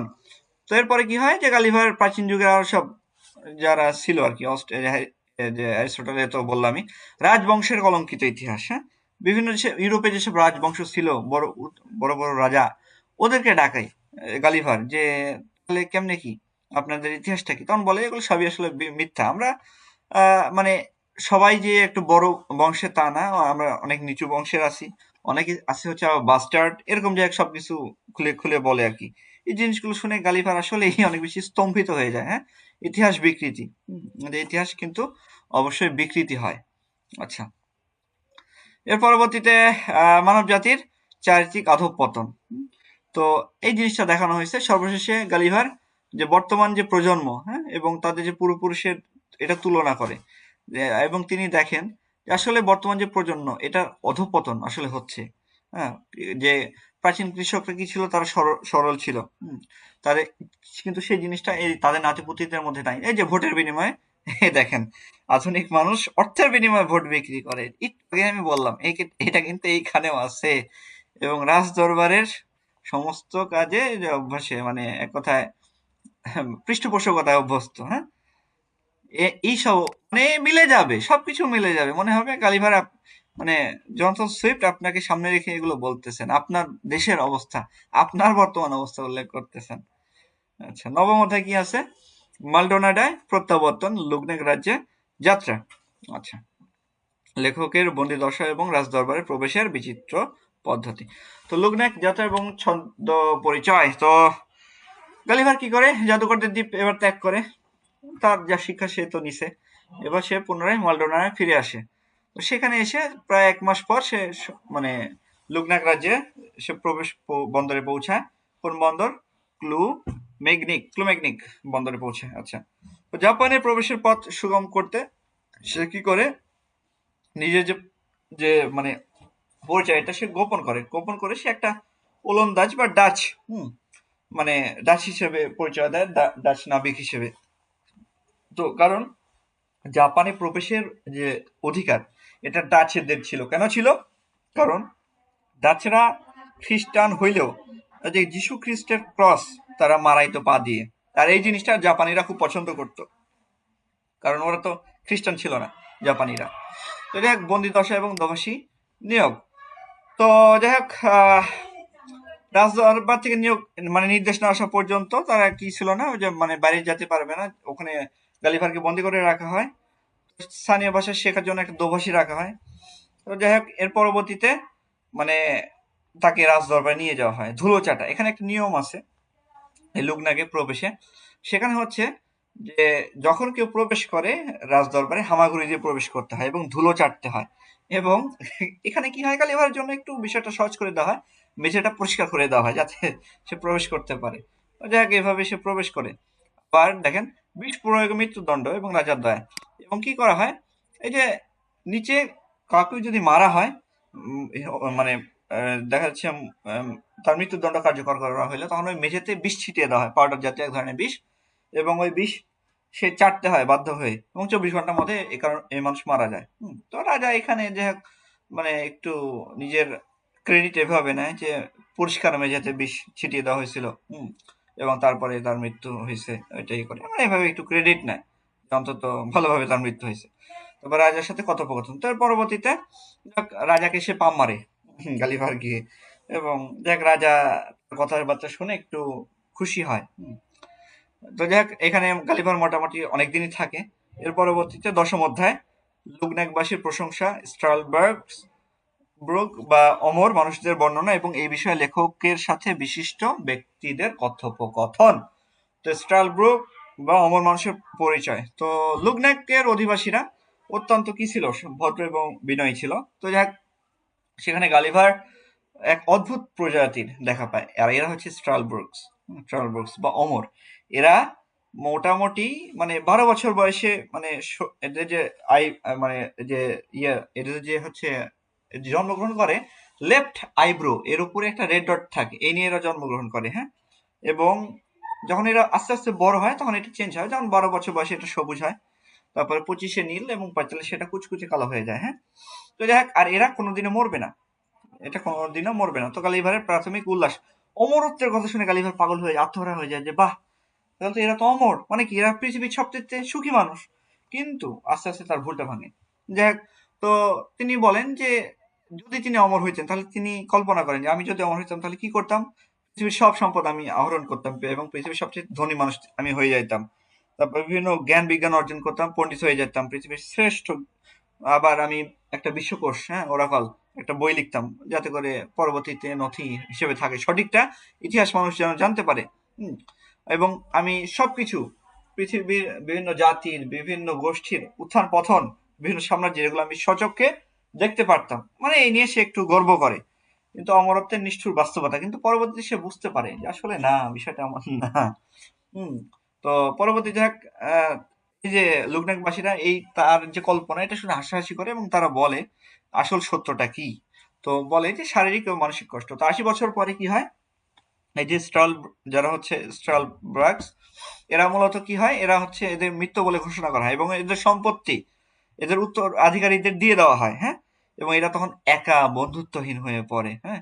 এদের স্মৃতিশক্তি লোপ পায় বা দেখা যায় কি মেজাজ খিটখিটে হয়ে যায়। সব সময় এরা একা থাকে, বিচ্ছিন্নতা, সমাজ থেকে বিচ্ছিন্ন হয়ে যায়। ফলে মোটামুটি 200 বছর পরে মানে নিজেদের প্রজন্মের ছোটদের ভাষা এরা আর বুঝতে পারে না। ছোটদের ভাষা এরা আর বুঝতে পারে না, কারণ কি ভাষা একসময় চেঞ্জ হয়। আজকে আমরা যে বাংলা কথা বলতেছি 200 বছর পরে এই বাংলা আর থাকবে না, এটা চেঞ্জ হয়ে যাবে। আজকে থেকে 200 বছর আগের ইংলিশ চেঞ্জ, হুম, অনেক চেঞ্জ আলাদা ছিল। এবং বর্তমান থেকে আরো 200 বছর পরে ইংলিশটাও চেঞ্জ হয়ে যাবে। তো ভাষা যেমন চেঞ্জ হয় ঠিক তেমনি এই যে স্ট্রালবার্গস, এদের যে 200 বছর আগের আগের যে জেনারেশন, পরের 200 বছর পরের যে জেনারেশন, এদের ভাষা নিজেদের সাথে নিজেরা যোগাযোগ করতে পারে না, কারণ ভাষা চেঞ্জ হয়ে গেছে। মৃত্যুর আকাঙ্ক্ষা, যখন অন্যান্যরা মরে, লাগনাগের কেউ মরে, তখন এরা ঈর্ষা করে তাদেরকে যে এরা মরতেছে, আমরা কেন মরি না। কারণ ওদের তার মৃত্যু নাই স্ট্রালবার্গসের, এই জন্য ওরা ওদের হিংসা করে। তো এইটা শুনে গালিভার বুঝতে পারে যে না, মৃত্যু একটা আশীর্বাদ। বিশাল একটা মেসেজ এখানে। দেখেন যে আসলে পৃথিবীতে আমরা একটা জেলখানায় আছি, আর এর জেলখানা কোনটা জানেন? সবচাইতে বড় জেলখানা আমাদের দেহ, আমাদের আত্মার মুক্তি। আসলে আমরা একটা দেহের শেপ নিয়ে আসছি, এটা আমাদের জন্য জেলখানা। আমাদের অরিজিনাল অস্তিত্ব হচ্ছে আমাদের আত্মা। আমাদের অরিজিনাল অস্তিত্ব হচ্ছে আমাদের আত্মা, যার কোনো সীমাবদ্ধতা নাই, যার কোনো বাইন্ডিং নাই। এবং আমরা এক সময় আত্মার জগতেই ছিলাম এবং আমরা কি হব, আত্মার জগতেই ফিরে যাব। মধ্যে থেকে পার্থিব এই জগৎটা আমরা একটা বডি শেপ নিয়ে আসছি। এবং এইটাই হচ্ছে মানুষের, ওই যে বলে না যে জেলখানায় আমি আছি, আসলে না। মানুষের সবচাইতে বড় জেলখানায় আছে হচ্ছে পৃথিবীতে তার যে শারীরিক যে জেলখানা। এই শারীরিক জেলখানা থেকে মুক্তি পাওয়ার একমাত্র উপায় কি? মৃত্যু। মৃত্যুর মাধ্যমেই মানুষ এই জেলখানা থেকে মুক্তি পাবে। এবং এই জন্য পরবর্তীতে গালিভার বুঝতে পারে যে মৃত্যুটাই হচ্ছে একটা আশীর্বাদ। আসলেই তাই, মৃত্যুই আমাদের জন্য আশীর্বাদ। এবং এই জিনিসটা প্রচুর বিভিন্ন রাইটার বলছে। এই যে আপনার হচ্ছে যে এমিলি ডিকিনসনও আপনার হচ্ছে how yeah because I could not stop for death, যাক এরকম একটা কবিতাও লিখছে। তো এই যে এরা বিভিন্ন রাইটার, এরা বোঝে, মানে এই জিনিসগুলো বুঝতে পারে, যেগুলো যে আসলে পার্থিব যে জগৎটা, এখানে যে শারীরিক যে বাইন্ডিং, এটা হচ্ছে সবচেয়ে বড় বোঝা আমাদের জন্য। মৃত্যু আমাদের জন্য আশীর্বাদ। এতে করে আমরা ঈশ্বরের কাছে যেমন ছিলাম, উইলিয়াম মর্সো তো তার কবিতা ইয়েতে ইমোর্টালিটি ওডেও এই কথা বলছে, যে আমরা একসময় ঈশ্বরের কাছেই ছিলাম, পৃথিবীতে আসছি এবং একসময় মৃত্যু পরে আমরা ঈশ্বরের কাছে ফিরে যাব। যাই হোক, 11তম অধ্যায় কি হয়? লুগনাক ত্যাগ, জাপানে আক্রমণ, জাপানে আগমন, ওলন্দাজ জাহাজে করে আমস্টারডাম হয়ে ইংল্যান্ডে প্রত্যাবর্তন। তো গালিভার লুগনাকের রাজার কাছ থেকে বিদায় নেয় এবং যাই হোক, লুগনাকের রাজা তাকে বলছিল যে আপনি এখানে থাকেন, বাট গালিভার থাকে না, যে না, এখানে সম্ভব না। তো যাই হোক, গালিভারের উপরে মানে খুশি হয়ে তাকে 444টি স্বর্ণমুদ্রা দেয় এবং মূল্যবান লাল একটা হীরা উপহার দেয়। হ্যাঁ, যে আর গালিভারের লুগনাকবাসীরা কিন্তু জোর সংখ্যা পছন্দ করতো, আর এই কারণে কিন্তু 444টা এখানে জোর সংখ্যা স্বর্ণমুদ্রা দেয়। আচ্ছা, কিন্তু আল্লাহ তাআলা কিন্তু আবার বিজোড় সংখ্যা পছন্দ করেন। এটা মনে রাখেন, আল্লাহ এক, আর আল্লাহ তাআলা বিজোড় সংখ্যা পছন্দ করেন। আর সম্পূর্ণ বিজোড় সংখ্যা হচ্ছে সবসময় জঞ্জাল ছাড়া, ভেজাল ছাড়া। আর জোড় সংখ্যা কিন্তু সবসময় ভেজাল যুক্ত। যাই হোক, এখানে একটু এটা অল্টার আছে। তো যাই হোক, এর পরবর্তীতে সে লুগনাক ত্যাগ করে এবং জাপানে গালিভার ক্রুসিফিক্স বিতর্ক। তো গালিভার জাপানের যে জামোশি বন্দরে সে নামে এবং সেখান থেকে রাজধানী ইয়োদা, জাপানের যে বর্তমান রাজধানী, এটার নাম কি? টোকিও। কিন্তু ওই সময় মানে গালিভারের গল্পে আপনারা কিন্তু টোকিও দিয়ে না, যদি আসে যে গালিভার ট্রাভেলসে জাপানের রাজধানীর নাম কি ছিল, সবাই তো টোকিও মেরে দিবেন, কিন্তু না, এটা ছিল হচ্ছে ইয়োদা। তো ইয়োদা ছিল, তো সেখানে জাপানের যে সম্রাট সেখানে যায় এবং ওলন্দাজ বা ডাচ বণিক হিসেবে সে নিজেকে পরিচয় দেয়, কারণ ওই যে তারা যে ক্রস মারায়। তো যাই হোক, এই জিনিসটা ক্রুসিফিক্স পদদলিত করা, এই জিনিসটা গালিভারের জন্য মাফ হয়। কারণ কি? সে হচ্ছে যে লাগনাকের যে সম্রাট, তার পারমিশন ছিল তার তাকে, তার কাছে, বা তার চিঠি ছিল যার কারণে সে এটা থেকে মানে রাজা তাকে আর এটা পদদলিত করতে বলে না এবং সম্মান দিয়ে তাকে বরণ করে নেয়। হ্যাঁ, তো ওলন্দাজ জাহাজে যাতে ও ডাচ নাবিকের শত্রু না, তো যাই হোক পরবর্তী সে এখানে থাকে। যাই হোক, কিন্তু পরবর্তী জাপান থেকে চলে আসে। আর জাপান থেকে গালিভার কি করে, এটা ওলন্দাজ জাহাজে চড়ে আমস্টারডামের উদ্দেশ্যে রওনা দেয়, আমস্টারডাম। তো জাহাজে করে কি হয়, সে কি করে, দেখেন এই যে যে ওলন্দাজ যে নাবিক, হ্যাঁ, তো এটা কি করে যে জাহাজের যে ক্যাপ্টেন ছিল সে ওকে অর্ধেক ভাড়া নিতে রাজি হয়। তো একটা দুষ্টু জাপানি যে একটা নাবিক যে ছিল সে কি করে, গালিভারকে সন্দেহ করে এবং ওই যে ক্রুসিফিক্স যেটা ওটা সে পদদলিত করেনি এরকম একটা অভিযোগ আনে তার বিরুদ্ধে, যেহেতু মানে এতে করে সে জাপানি কর্মকর্তার সাথে নালিশ করে। কিন্তু আচ্ছা। কিন্তু কি হয় যে এটার আগে সম্রাটের যেহেতু চিঠি ছিল বা তার পারমিশন ছিল, এই কারণেই বরং ওই নাবিককে আরো উল্টা পিটনি দেওয়া হয়। হ্যাঁ, তাকে ঠিক আছে ভাই, আমি কত টাকা আনবো কইলে না, মাইক্রোফোনটা আমার সবাই 15% অফ করেন কথা প্লিজ। আছে। এর পরবর্তীতে কি হয়, গালিভার আমস্টারডামে ফিরে আসে এবং সেখান থেকে ইংল্যান্ডে চলে আসে। হ্যাঁ, এভাবেই মূলত সে তার দেশে পুনরায় তার স্ত্রী পুত্রর কাছে ফিরে চলে আসে। বলেন 3 নাম্বার পার্ট কি ক্লিয়ার হইছে? সাদেক হুসাইন? জি স্যার, জি স্যার, পড়লে আরো ক্লিয়ার হবে, হ্যাঁ, অনেকটাই হয়েছে। জি জি, পড়লে তো ক্লিয়ার আরো হবে, অবশ্যই পড়তে আর হবে। ক্লাসটা ফুল স্ক্রিন দেখা যাচ্ছে না কেন? স্ক্রিনটা দেখা যাচ্ছে তো, ফুল ফুল দেখা যাচ্ছে। না, ফুলই তো দেখার কথা। যাচ্ছে। মানে আমি মাঝে মধ্যে যে আপনাদের ইয়েতে ইয়েতে যাচ্ছি তো মিটে, তখন হয়তো ফুল দেখা যাচ্ছে না। আচ্ছা যাই হোক, তো চলেন আমরা দেখা যাচ্ছে। হ্যাঁ, আচ্ছা চলেন আমরা 4 নাম্বারটা পড়ি, লাস্ট ভয়েজ যেটা, সেটা হচ্ছে a voyage to the land of Houyhnhnms. এখানে স্যার, সবাইকে মাইক্রোফোনটা অফ করতে বলেন একটু। সবার অফ করা লাগবে না, আমি অফ করে দিচ্ছি। আচ্ছা ঠিক আছে। তো দেখেন ল্যান্ড অফ হুইনামস, হ্যাঁ, হুইনামস অরিজিনাল স্পেলিংটা এটাই হবে, হুইনিমস, হুইমস অনেকে বলে, তবে হুইনিমস হবে অরিজিনাল। তো এখানে ক্যারেক্টারগুলো একটু দেখি আমরা। লিমুয়েল গালিভার, সে হচ্ছে এখানে আর প্রোটাগনিস্ট, সে একজন, সে এখানে ভ্রমণ করে। তারপর হচ্ছে হুইনিমস, যারা হচ্ছে হর্সেস, এরা হচ্ছে ইন্টেলিজেন্স হর্স ঘোড়ার জাতি এরা। হ্যাঁ, তো এর পরবর্তীতে ইয়াহু, এবং এরা অনেক অনেস্ট। এখানে মিথ্যা মানে খারাপ নেগেটিভ কোনো ওয়ার্ড নাই এদের জগতে, হুইনিমসের জগতে। আর ইয়াহু, এরা হচ্ছে মানুষের মতো এক ধরনের প্রাণী এবং মানুষই বলতে পারেন। হ্যাঁ, এবং এরা অ্যানিমেলের খারাপ সব দিক দিয়ে, ডার্টি ফিল্থি, একদম সব দিক দিয়ে সকল খারাপ বৈশিষ্ট্য এদের মধ্যে আছে। এর মাধ্যমে কি করছে উইলিয়াম ওয়াটসন, মানুষকে রূপায়িত করছে, মানে মানুষকে চিত্রিত করছে যে মানুষরাও এরকমই খারাপ, ইয়াহুদের মতোই। আসলে ইয়াহুকে একদম খারাপ, যত খারাপ গুণ আছে সব ইয়াহুকে দেওয়া হয়েছে। এবং এর মাধ্যমে সুইফট কি করছে, মানে গালিভার কি করছে, যে এটা বোঝাইতে চাইছে মানুষ হচ্ছে ফিল্থি বিস্ট, কোনো সময় চেঞ্জ হওয়ার যোগ্য নয়। সে দেখেন, সে চাইছিল যে এই বইটা লিখার 7 মাসের মধ্যে মনুষ্য জাতি চেঞ্জ হবে, কিন্তু 6 মাস হওয়ার পরেও চেঞ্জ হয় নাই, যার কারণে সে রাগে মানে মানুষের ছাড়িয়ে দিছে। মানে এতটাই হতাশ গালিভার, যার কারণে সে পরবর্তীতে কিন্তু এই 2টা ঘোড়া কিনে কিন্তু সে আলাদা থাকতে শুরু করে। মাস্টার হুইনেমস, তো সে এটা হচ্ছে ব্রাউন একটা ঘোড়া, সেও ভালো, যথেষ্ট ভালো, তাকে শিখায়, অনেক কিছু জানায়। সেকেন্ডারি ক্যারেক্টার হচ্ছে সোরেল নাগ, সে হচ্ছে সে একটা ঘোড়া এবং গালিভারের একটা ফ্রেন্ড ছিল সেখানে হুইনিয়ামস এর জগতে। মাইনর ক্যারেক্টার্স হুইনিয়ামস অ্যাসেম্বলি, এটা হচ্ছে একটা অ্যাসেম্বলি, সোশ্যাল মানে বিষয়গুলো ডিসকাস করা হয় এখানে, সকল পণ্ডিত ব্যক্তিরা এখানে উপস্থিত হয়। আচ্ছা, ফ্রেন্ডস অ্যান্ড এনিমিস, তো ফ্রেন্ডস কে কি ছিল, মাস্টার হুইনিয়ামস, সোরাল নাগ, এরা হচ্ছে গালিভারের ফ্রেন্ড ছিল, এবং এনিমিস কে ছিল ইয়াহু। দেখেন গালিভার সে মানুষ, ইয়াহুরাও কিন্তু মানুষের মতোই, মানে বোঝা যাচ্ছে কি যে পৃথিবীতে মানুষের সবচেয়ে বড় শত্রু কে, মানুষ। আমরা মানুষকে বাঁচানোর জন্য কত কি আবিষ্কার করছি, তার থেকে বেশি আবিষ্কার করছি মানুষকে ধ্বংস করার জন্য, তাই না? আজকে এক একটা জাপানে যেসব বোম মারে, এই যে মেরে ফেলে দিল, বিচার হয়েছে আমেরিকার? তারা তারা হচ্ছে লিডিং পর্যায়ে আসার জন্য কোনো বিচার হয় নাই, তাই না? আসলে নিয়ম সব হচ্ছে গরিবদের জন্য, সোজা কথা, জাতিসংঘ গরিবদের জন্য, বড় লোকদের জন্য না। তো আর মানুষের সবচেয়ে বড় শত্রুকে মানুষ। দেখেন কত নৈতিক শিক্ষা আসলে দেয় এই রাইটিংটা আমাদেরকে, হ্যাঁ, যে কত কত শিক্ষা দিল। দেখেন যে ভোট কি চুরি হচ্ছে, মানে বিক্রি করে দিচ্ছে। তারপর মানুষের অরিজিনাল একটা ফিজিক্যাল বাউন্ডারি, এটা হচ্ছে আমাদের জন্য সবচেয়ে বড় কারাগার। এখান থেকে মুক্তি পাইতে আমাদের মৃত্যু দরকার, মৃত্যুর জন্য আশীর্বাদ হিসেবে উল্লেখ করছে স্ট্রালবার্গসের ওখানে।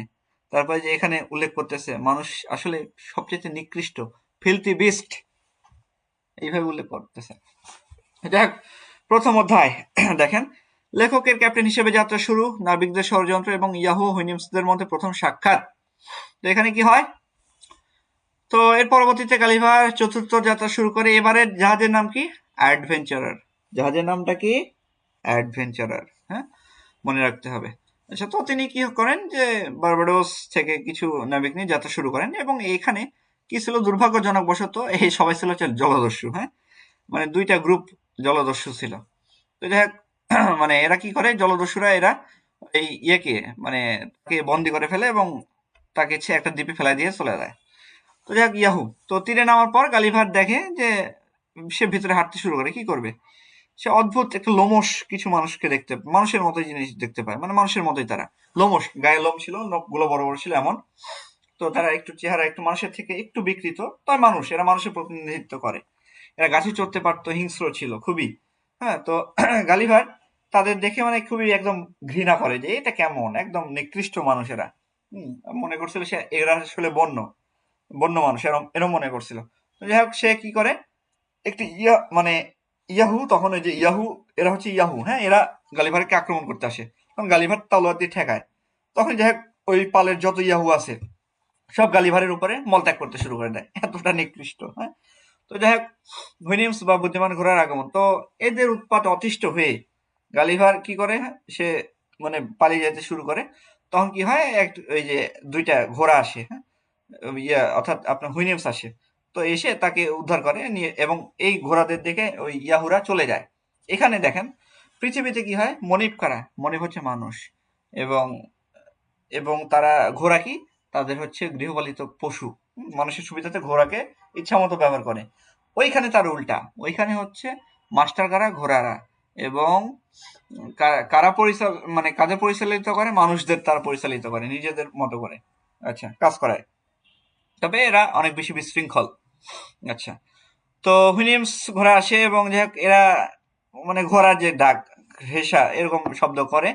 তো যাই হোক, গালিভার এটা অবাক হয়ে যায়, সে ভাবে যে এটা কেমন কি, ওরা মানুষের মতো আলোচনা করতেছে, একজনের সাথে কথা বলতেছে নিজেদের ভাষায়।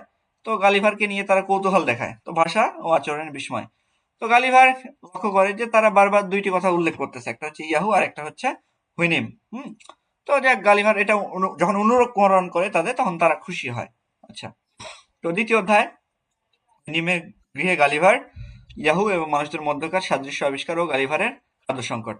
তো হুইনিমদের গৃহে প্রবেশ, তো গালিভার যাক হুইনিমদের ঘরে প্রবেশ করে, এবং সে কি করে, যে মনে করে যে সে হয়তো অনেক উন্নত, অনেক অ্যারিস্টোক্রেটিক, যেহেতু ঘোড়াই এত ভালো কথা বলতেছে বা এভাবে যোগাযোগ করতেছে, ভাবে যে তাহলে হয়তো আমি খুব অ্যারিস্টোক্রেটিক উন্নত মানব জাতির সন্ধান পাবো এখানে এই দ্বীপে।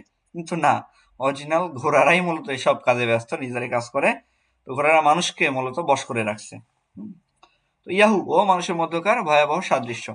তো বাড়ির যে কর্তা, ধূসর যে ঘোড়া, মাস্টার যাকে বলে আপনার হচ্ছে যে গালিভার, তো সে দেখে যে এর সবই কি, মানে একটা ইয়াহু যারা, এরা হচ্ছে খারাপ, এবং যারা হুইনিমস এরা হচ্ছে ভালো, এবং এই মাস্টার তাকে সবকিছু বলে যে মানে, এবং গালিভার এটা আবিষ্কার করে যে এই যে ইয়াহু এরা হচ্ছে একদম মানুষের মতোই, এদের হাত পা নাক মুখ সবকিছু মানুষ। এবং এই যে গালিভারকেও তারা একটা ইয়াহু, মানে উন্নত জাতের ইয়াহু মনে করে। এ হয়তো উন্নত জাতের ইয়াহু কারা মনে করে, হুইনিমস, অর্থাৎ ওই ঘোড়ারা। হ্যাঁ, তো যাই হোক, তাদের এই জন্য তাকে কি করে, পশুর মতো এই যে দুর্গন্ধযুক্ত পচা নোংরা খাবার এগুলো খেতে দেয়। কিন্তু কি হয়, খাদ্য সংকট এবং গালিভারের উদ্ভাবন। তো গালিভার এগুলো তো খাইতে পারে না, এই যে কি ওগুলো পচা মাংস, এগুলো কি সে খাইতে পারে? কিন্তু যখন দুধ দেখানো হয়, তখন গালিভার ইচ্ছা করে, হ্যাঁ আমি দুধ খাই, তখন সে তাকে দুধ দেওয়া হয়, গালিভার দুধ খায়। এবং ওই যে আরো কিছু খায় আর কি, আপনার হচ্ছে যে এক বাটি দুধ খায়, এবং পরে কিছু ওটস, এটা এক ধরনের বীজ আর কি, এটা পিষে আটা তৈরি করে, রুটি। এবং গালিভার পরবর্তী 3 বছর যতক্ষণ দিন সে এখানে ছিল, এগুলো খেয়ে বেঁচে ছিল। তো হুইনিমসদের মার্জিত আচরণ, তো হুইনিমসরা ছিল মানে অনেক বেশি মার্জিত, অনেক বেশি ফ্রেন্ডলি, মানে এরা খাবার খাইতো নিজেরা এবং গালিভারকে খাওয়াইতো আর কি, গালিভারের জন্য ব্যবস্থা করছিল। এবং গালিভার যখন এই যে নিজের যে গ্লাভস এটা যখন খোলে তখন মনে করে যে এটা হয়তো সে তার আকৃতি হয়তো বদলাচ্ছে, হাতের আকৃতি হয়তো বদলে গেছে, মানে যেহেতু তারা মানে উন্নত বলছে, ইয়াহু বলছে গালিভারকে, মানে ভাবতেছে হয়তো সে ওইরকমই, কিন্তু দেখতেছে যে একটু আলাদা এদের থেকে, ওদের নখ বড় বড় না, মানে তারপরে কারণ ইয়াহুদের নখ বড় বড়, কিন্তু গালিভারের নখ তো বড় বড় ছিল না, একটু চেঞ্জ তারা পরিলক্ষিত করতেছে। তো তৃতীয় অধ্যায় কি হয়, গালিভার কর্তৃক ভাষা শিক্ষা, হুইনি মনিবের সহযোগিতা, গালিভারের সমুদ্র যাত্রার বিবরণ এবং পোশাকের রহস্য উন্মোচন। তো ভাষা শিক্ষা ও হুইনিমদের বিস্ময়। তো এটা যে মানে মাস্টার যে ধূসা যে ঘোড়া, তার ভৃত্যরা বা তার চাকরের কাছ থেকে গালি ভাষা শিখতে শুরু করে, এবং সে যা যা দেখতো মানে সে এদের লাইফ স্টাইল, এদের মানে সাধারণ জীবনযাপনে খুব মুগ্ধ হয়ে যায়, এই জন্য খুব দ্রুত সে চেষ্টা করে তাদের ভাষাটা শিখতে। এবং সে নতুন নতুন যেসব শব্দ পাইতো তার ডায়েরিতে লিখে রাখতো এবং উচ্চারণ করার চেষ্টা করতো ঘোড়াদের মতো করেই, নাক দিয়ে একটু ইয়ে করে। তো মাত্র 5 মাসের মধ্যে সে মোটামুটি সব বুঝতে পারে এবং বলতে সক্ষম হয়ে যায় গালিভার তাদের ভাষাটা। পোশাকের রহস্য ও ইয়াহু পরিচয়। তো যাক, গালিভার কি করে, মানে গালিভার সবসময় পোশাক পরেই থাকতো, কোনো সময় পোশাক খুলতো না। আর এটা হুইনিমসদের কাছে একটা রহস্যময় মনে হতো যে এটা কেমন সে পোশাক পরে না। তো যাক, তারা বুঝতে পারছিল না যে এই পোশাক যে তারই শরীরের অংশ কিনা, মানে এটা বুঝতে পারতেছিল না তারা। তো যাক, একদিন সকালে যখন গালিভার ঘুমিয়েছিল তার শরীর কাপড়টা মানে কিছুটা সরে যায় শরীর থেকে, তখন ওই যে যে সেবক যে ঘোড়া একটা, সে গালিভারের গায়ের চামড়াটা দেখে এবং দেখে মানে কাপড় এটা আলাদা, মানে গায়ের একটা ফর্সা ফ্যাকাশে একটা। তো যাক, সে তখন বলে যে এ তো চেহারা একদম ইয়াহুর মতোই, মানে ইয়াহুই সোজা এমনই। তো মিথ্যা শব্দের অনুপস্থিতিতে তো গালিভার কি করে, সে তো মানে ওই যে ইয়াহু, সরি, হুইনিমস, হুইনিমসদের মধ্যে কোনো মিথ্যা বা প্রতারণার মতো কোনো শব্দ নাই। এরকম এটা গালিভার যখন ওদেরকে বুঝাইতে যায়, মানে সে কিভাবে এখানে আসছে এটা বুঝাইতে গেলে সে কি করে, একটু অনেক অঙ্গভঙ্গি করে করে দেখ, মানে বোঝানোর চেষ্টা করে, তারপরে ওরা বুঝতে পারে না, তখন ওটা ওই জিনিসটা এভাবে ধরে নেয় যে যা হওয়ার নয় আর কি, এমন। মানে ওদের কাছে তো কোনো প্রতারণা বা খারাপ কোনো কিছু নাই, তাহলে ওরা ওর সাথে পরিচয় না বা ওইরকম কোনো শব্দই নাই, তাহলে ওরা বুঝবে কিভাবে যে গালিভারকে প্রতারিত করে এখানে ফেলে রাখা হয়েছে। তো সে অনেক কষ্টে বোঝানোর চেষ্টা করে। আচ্ছা, তো যাই হোক, এর পরবর্তীতে কি হয়, হুইনিমস শব্দের অর্থ দেখেন। হুইনিমস শব্দের অর্থ কি? হুইনিম শব্দের অর্থ হলো ঘোড়া। হুইনিম শব্দের অর্থ কি? ঘোড়া। আর এর ব্যুৎপত্তিগত অর্থ হলো প্রকৃতির পূর্ণতা। এটা তো সম্পর্কে বৈপরীত্য এবং গালিভারের স্বীকারোক্তি। তো গালিভার যাক সাহসের সাথে মানে তার মনিবকে জানায় যে সে তার দেশ ইংল্যান্ড যে মানুষ, এবং সেখানে ইয়াহুরাই হচ্ছে শ্রেষ্ঠ বুদ্ধিমান। ইয়াহু বলতে মানব জাতি, হ্যাঁ, মানুষেরাই শ্রেষ্ঠ বুদ্ধিমান এবং তারাই শাসক, এবং ঘোড়ারা হচ্ছে গৃহপালিত পশু, তাদেরকে বশ করে পালে, তারা ইচ্ছা মতো ব্যবহার করে। এই কথা শুনে তার মনিব রেগে যায় যে আমরা আমাদেরকে তারা এইভাবে এইভাবে রাখে।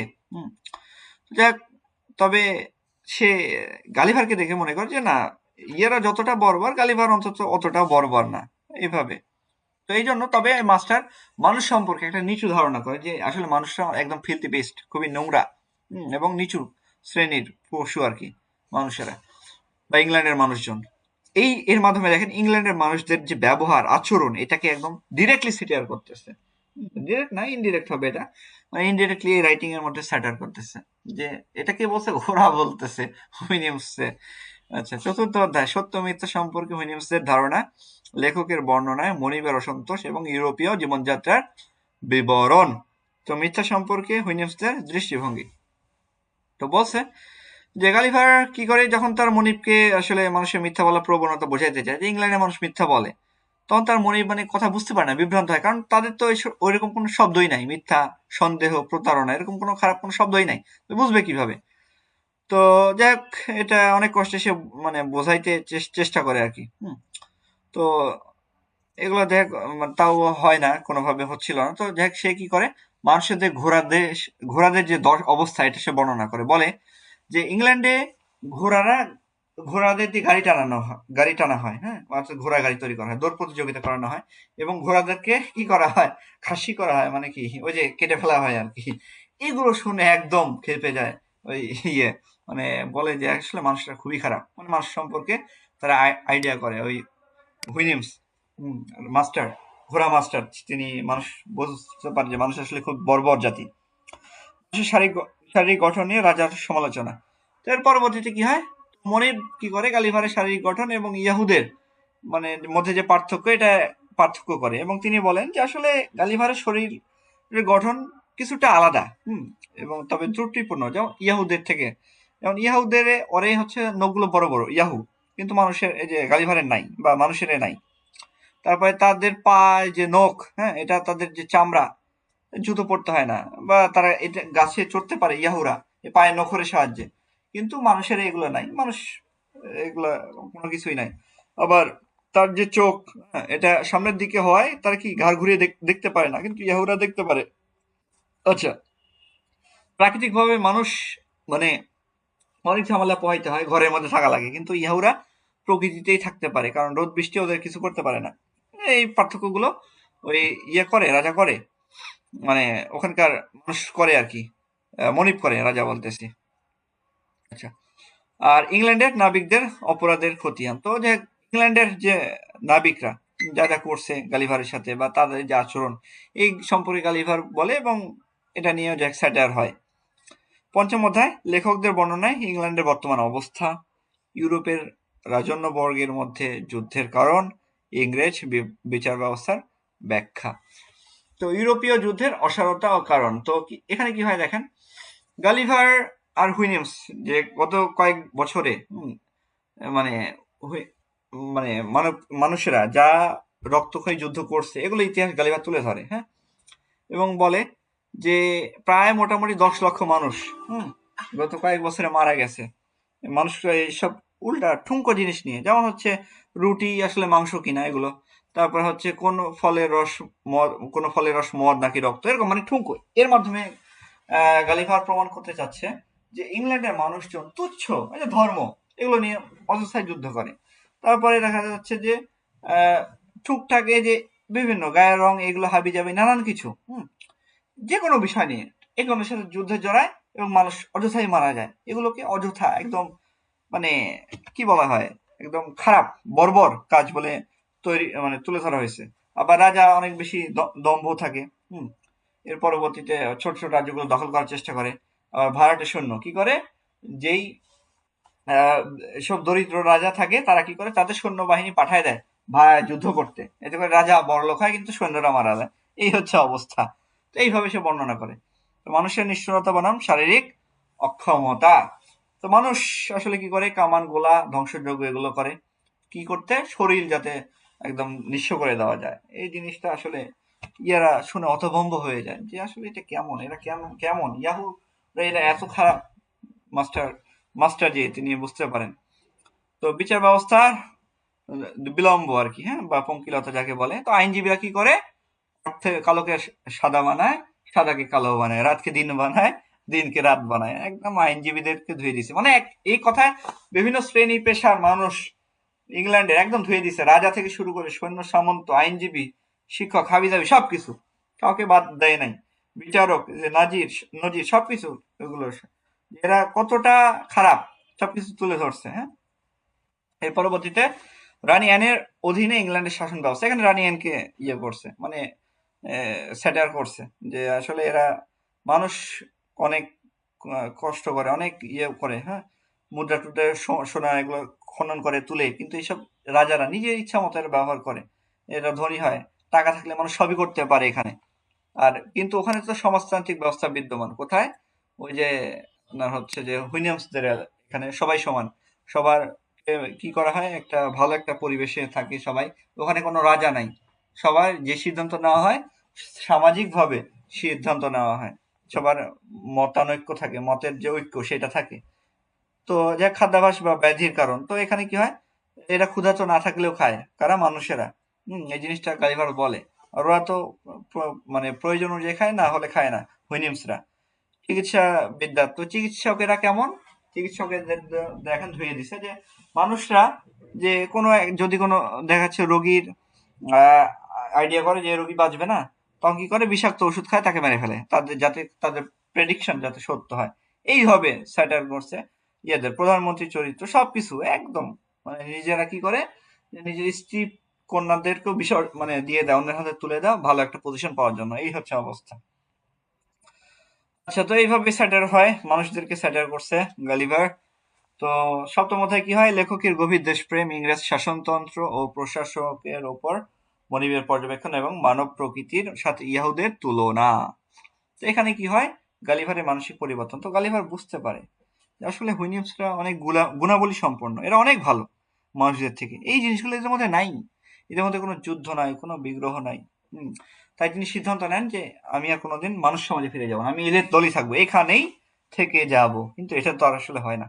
তো মানুষের তথাকথিত যুক্তি, এগুলো দেখ, মানুষ একটা নিজের যুক্তিগুলো করে, নিজের বাচ্চার মতো যুক্তি তৈরি করে এবং সেই অনুযায়ী নিজেরা কাজ করে। নিজেদের এটা মানে নিজের খারাপ কাজকে বৈধতা দেওয়ার জন্য যা যা করার মানুষ এগুলো করে। ইয়াহু এবং মানুষের আচরণের সাদৃশ্য। তো ইয়াহুরা কি করে? ওরা হচ্ছে এক ধরনের উজ্জ্বল রঙিন পাথরে প্রচুর পরিমাণে আকৃষ্ট, যা তারা মাটি খুঁড়ে বের করে। মানুষেরা কি করে? এই যে ওই সময় কি হচ্ছিল, বিভিন্ন খনি আবিষ্কার হচ্ছিল, হ্যাঁ, কয়লা খনি, হীরা খনি, সোনার খনি, মানুষরা এই যে করতেছিল এই জিনিসটা, এই সুইফট যথেষ্ট পরিমাণে স্যাটায়ার করছে যে মানুষ আসলে লোভী, অর্থলিপ্সা, বিশেষ করে ইংরেজদের একদম ধুয়ে দিছেন। দেখেন কত ভাবে, কত শ্রেণীকে তিনি ধুয়ে দিছেন, অকল্পনীয়। বিবাদ, আইন। এরপরে কি হয়? বিচার ব্যবস্থা কি? যে ইয়াহুদের মধ্যে কি হয়? ইয়াহুরা যখন ওই একজন কোনো একটা পাথর পায়, আরেকজন কি করে? মারামারি লাগে। এবং কি হয়? তখন অপর একজন এসে বিচারক হিসেবে আসে এবং সে ওইটা নিয়ে চলে যায়। তো এটার মাধ্যমে কোর্টকে, আইন ব্যবস্থাকে স্যাটার করা হয়েছে যে কোর্টে কি হয়? কোনো একটা কেস তোলা হয়। তো যে কেস তোলে আর যে কেস লড়ে, তো উভয়ের মধ্যে কি হয়? ওই 30 বছর 40 বছর এটা মীমাংসা হয় না। অবশেষে এটা জেনারেশনের পর জেনারেশন, ইভেন আমাদেরও একটা জমির কেস আছে, ওইটা জেনারেশন, মানে আমি জানি না ওই জমিটা আসলে কাহিনী কি, অথচ কেস চলতেছে এবং ওই জমির কাগজ দেখলে জজ ভয় পায়। হ্যাঁ, মানে আমাদের জমির অরিজিনাল, আমাদের জমির কথা বলতেছি, যে জজ পর্যন্ত ভয় পায় যে এই জমির এত কি, সাক্ষী কোর্টে দাঁড়াইছে, সাক্ষীও কিছু জানে না। তাহলে এগুলো মানে জেনারেশন ধরে চলতেছে, প্রায় 3 জেনারেশন। কেসটা শুরু হয়েছিল আমার দাদার সময়ে, আমার বাপ চাচারা চালাইছে, এখন আমরা চালাচ্ছি, জমিটা আমাদেরই দখলে আছে আসলে। এই হচ্ছে অবস্থা। তো এই যে কোর্ট মোকদ্দমা, এগুলোর ব্যাপক সেটার করা হয়েছে গালিভার এখানে। দেখেন মনে হবে যে আপনাকে নিয়েই বলতেছে আসলে। হ্যাঁ, গালিভার নেশা, লালসা। তো এখানে একটা ইয়াহুরা কি করে? এক ধরনের মূল খায়, খেয়ে ওরা মাতাল হয়ে যায়। এটাকে মানুষ সমাজের এই মদের সাথে তুলনা করছে, যে মদ খায় এরা মাতাল হয়ে যায়। তো ইয়াহু সমাজের নেতৃত্ব, চাটুকারিতা। তো ইয়াহুরা কি, এরা হচ্ছে কি করে? যে নিজেদের মানে সাধারণ এবং কুৎসিত, এরা নেতাও তো কুৎসিত হবে, এটা স্বাভাবিক। এরা নিজেদের মধ্যে এরকম করে, সবকিছু হিপোক্রেসি থাকে আর কি। তো নারী ইয়াহু, এরা আবার কি অনেকটা হচ্ছে লোভী, অর্থ লোভী, এবং এরা কি করে? পুরুষ লোভী, মানে এক কথায় ওনের করে, পরনিন্দা, পরচর্চা, এগুলো করার চেষ্টা করে। আচ্ছা, অষ্টম অধ্যায়, ইয়াহুদের স্বভাবের আরো কিছু বিবরণ, হুইনিমদের মহান গুণাবলী, তাদের যুব সমাজের শিক্ষা ও ব্যায়াম ও সাধারণ পরিষদ। ইয়াহুদের ওপর গালিভারের পর্যবেক্ষণ। তো গালিভার দেখে যে ইয়াহুরা জন্ম থেকে চটপটে, একরোখা, অনেক বেশি কুটিল, প্রতিশোধ পরায়ণ, এরা খুবই খারাপ, ফিল্দি বেস্ট, সোজা কথা। যেমন হচ্ছে যে বলছে না, ইউজিনি ওনেইল, ওখানে সে একটা আছে, দা হেরিয়া পেয়ে বলছে ফিল্থি বিস্ট। এই ইয়াহুরা হচ্ছে এই নিকৃষ্ট প্রাণী, হ্যাঁ, ফিল্থি বিস্ট। আচ্ছা, তো এরা যেখানে সেখানে বর্জ্য ত্যাগ করে, যাত্রার উপরে বর্জ্য ত্যাগ করে দেয়। তো নদীতে স্নানও অনাকাঙ্ক্ষিত ঘটনা। তো একদিন গালিভার একটা নদীতে স্নান করতে গেছিল, হ্যাঁ, তো হঠাৎ একটা তরুণী ইয়াহু তার উপরে মানে আক্রমণ করে বসে, মানে তাকে চায় আর কি। তো যাই হোক, পরবর্তীতে কি করে? ওই যে ঘোড়া একটা আসে, ঘোড়া বলতে আপনার হুইনিমস একজন আসে এবং গালিভার উদ্ধার হয় এবং তার লজ্জা মানে রক্ষা পায়। হুইনিমসদের আদর্শ এটা মূলত প্রস্টিটিউটদের মানে ইঙ্গিত করছে, যে মানুষরা এই যে ইংল্যান্ডের রাস্তায়, হ্যাঁ, ওই সময় এই জিনিসটা উল্লেখ করছে পরবর্তীতে লন্ডন কবিতায়, উইলিয়াম ব্লেক, লন্ডন 1802 কবিতায়, উইলিয়াম ওয়ার্ডসওয়ার্থ, এগুলো পাওয়া যায়। হ্যাঁ, যে মানুষ কতটা নিকৃষ্ট, মেয়েরাও নিকৃষ্ট, ইংল্যান্ডে সবাই নিকৃষ্ট, কোন শ্রেণীকে এই চতুর্থ চ্যাপ্টারে বাদ দেয় নাই মানে গালিভার। তো হুইনিয়ামসদের আদর্শ, গুণাবলী ও যুক্তি। তো হুইনিয়ামসরা এরকম যুক্তি তর্কে বিশ্বাসী, কোনো একটা সিদ্ধান্ত নেয় যুক্তির উপরে ভিত্তি করেই। তারপরে তার জনসংখ্যা নিয়ন্ত্রণ, এরা সন্তান সংখ্যা একটা বিয়ে করে সাধারণ নিয়মেই, তারা 2টা সন্তান নেয়, এবং যারা নিম্ন একেবারেই একদম গরিব তারা 3টা করে নেয়। বিবাহ বিয়ে একটা বিশুদ্ধ তার প্রতীক, তারা এটা গুরুত্ব দেয় বেশি, তবে কোনো তাদের মধ্যে কোনো ব্যভিচার নাই, হ্যাঁ, একে অন্যের বইয়ের সাথে চলে গেছে, পরকীয়া ওগুলো কিছু নাই। আচ্ছা, ও যুব সমাজের শিক্ষা ও ব্যায়াম, তো এরা যুব সমাজ এরা অনেক বেশি সুঠাম দেহের অধিকারী। এরা 18 বছর থেকে ওরা কি খায়, ওটস, দুধ দেওয়া হয় না, এবং ঘাস খেয়ে বেঁচে থাকে, এবং যেহেতু রেগুলার ব্যায়াম করে এরা অনেক বেশি মানে পরিশ্রমী এবং শক্তিশালী। পাশাপাশি প্রতিকূল পরিবেশে টিকে থাকার জন্য এদের যাবতীয় সব ট্রেনিং দেওয়া হয়। এর পরবর্তীতে জাতীয় পরিষদ, তো প্রতি 4 বছর পর পর কি হয় যে ওদের একটা সভা বসে, বিভিন্ন জেলায় বিভিন্ন ইয়ে নিয়ে আলোচনা হয়, এবং এর সম্মিলিতভাবে বিভিন্ন সমস্যা সমাধান করে। খাবারের অভাব থাকলে সেই জেলার খাবার পূরণ করে, সবাই মিলে এগুলো করে। নবম অধ্যায়ে কি হয়, উইলিয়ামসের সাধারণ পরিষদে মহাবিতর্ক, তাদের জ্ঞান বিজ্ঞান, স্থাপত্য, অন্ত্যেষ্টিক্রিয়া, প্রথা। তো ইয়াহুদের নির্মূল করার প্রস্তাব, এখানে একটা প্রস্তাব হয় যে ইয়াহুদের নির্মূল করে দিতে হবে। তো গালিভারের প্রস্থানের 3 মাস আগে আর কি উইলিয়ামসের একটি পরিষদে অনুষ্ঠিত হয়। তো ওখানে কি হয় যে গালিভার যে ত্যাগ করবে তার 3 মাস আগে এই একটা সভা হয়। ওখানে বলা হয় যে এই যে ইয়াহু এরা তো খুব খারাপ, এদেরকে আমরা এখান থেকে মুছে ফেলি, এদেরকে মানে এদেরকে শেষ করে মেরে ফেলি, কারণ এরা তো খালি ফাসাদ সৃষ্টি করতেছে। হ্যাঁ, তো তখন কি হয়, বিপক্ষে যুক্তি হয়, যে বলে যে এরা আসলেই অবাধ্য প্রাণী, হ্যাঁ, অনিষ্টকারী, এরা দুধ চুরি করে খায় হুনিয়ামসদের, আবার শস্য নষ্ট করে। তারপরে তারা বলে যে প্রাচীন লোককথা অনুযায়ী এই ইয়াহুরা হচ্ছে এখানকার আদি অধিবাসী নয়, বরং পাহাড়ে এদের জন্ম হয়েছিল সূর্যের তাপে কাদা থেকে, হ্যাঁ, তাই এদেরকে আমরা পুরোপুরি ধ্বংস করে দিই, তাই এটা ভালো হবে। কিন্তু বিকল্প একটা প্রস্তাব দেয়, এটা মূলত গালিভারের পক্ষ থেকেই।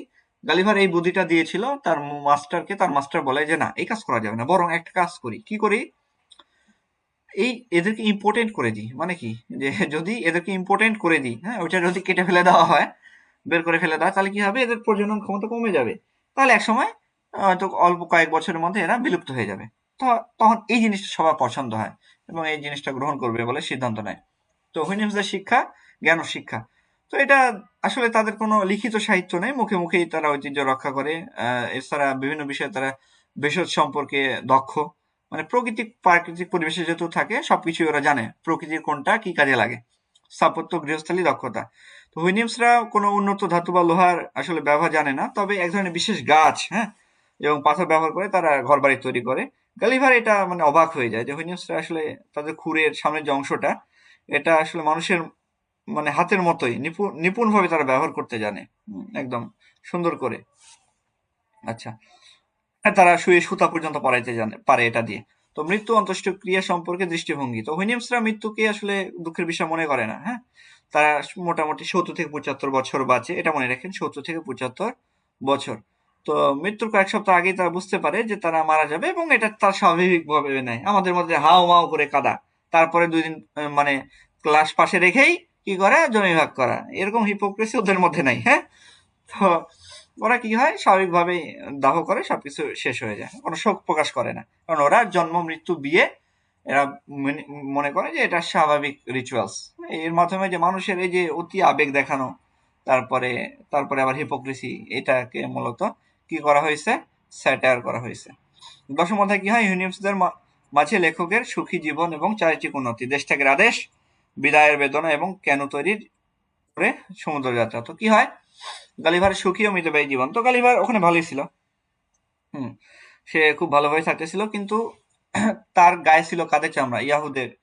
তো যাই হোক, তাকে তো ওই যে ইয়েতে সভাতে ইয়ে হয়েছিল যে আসলে তাকে রাখা যাবে না, যদি সে উন্নত ইয়াহু, তবে সে হয়তো ইয়াহুদের নিয়ে কোনো বিদ্রোহ ঘোষণা করতে পারে, তাদের লিড দিয়ে।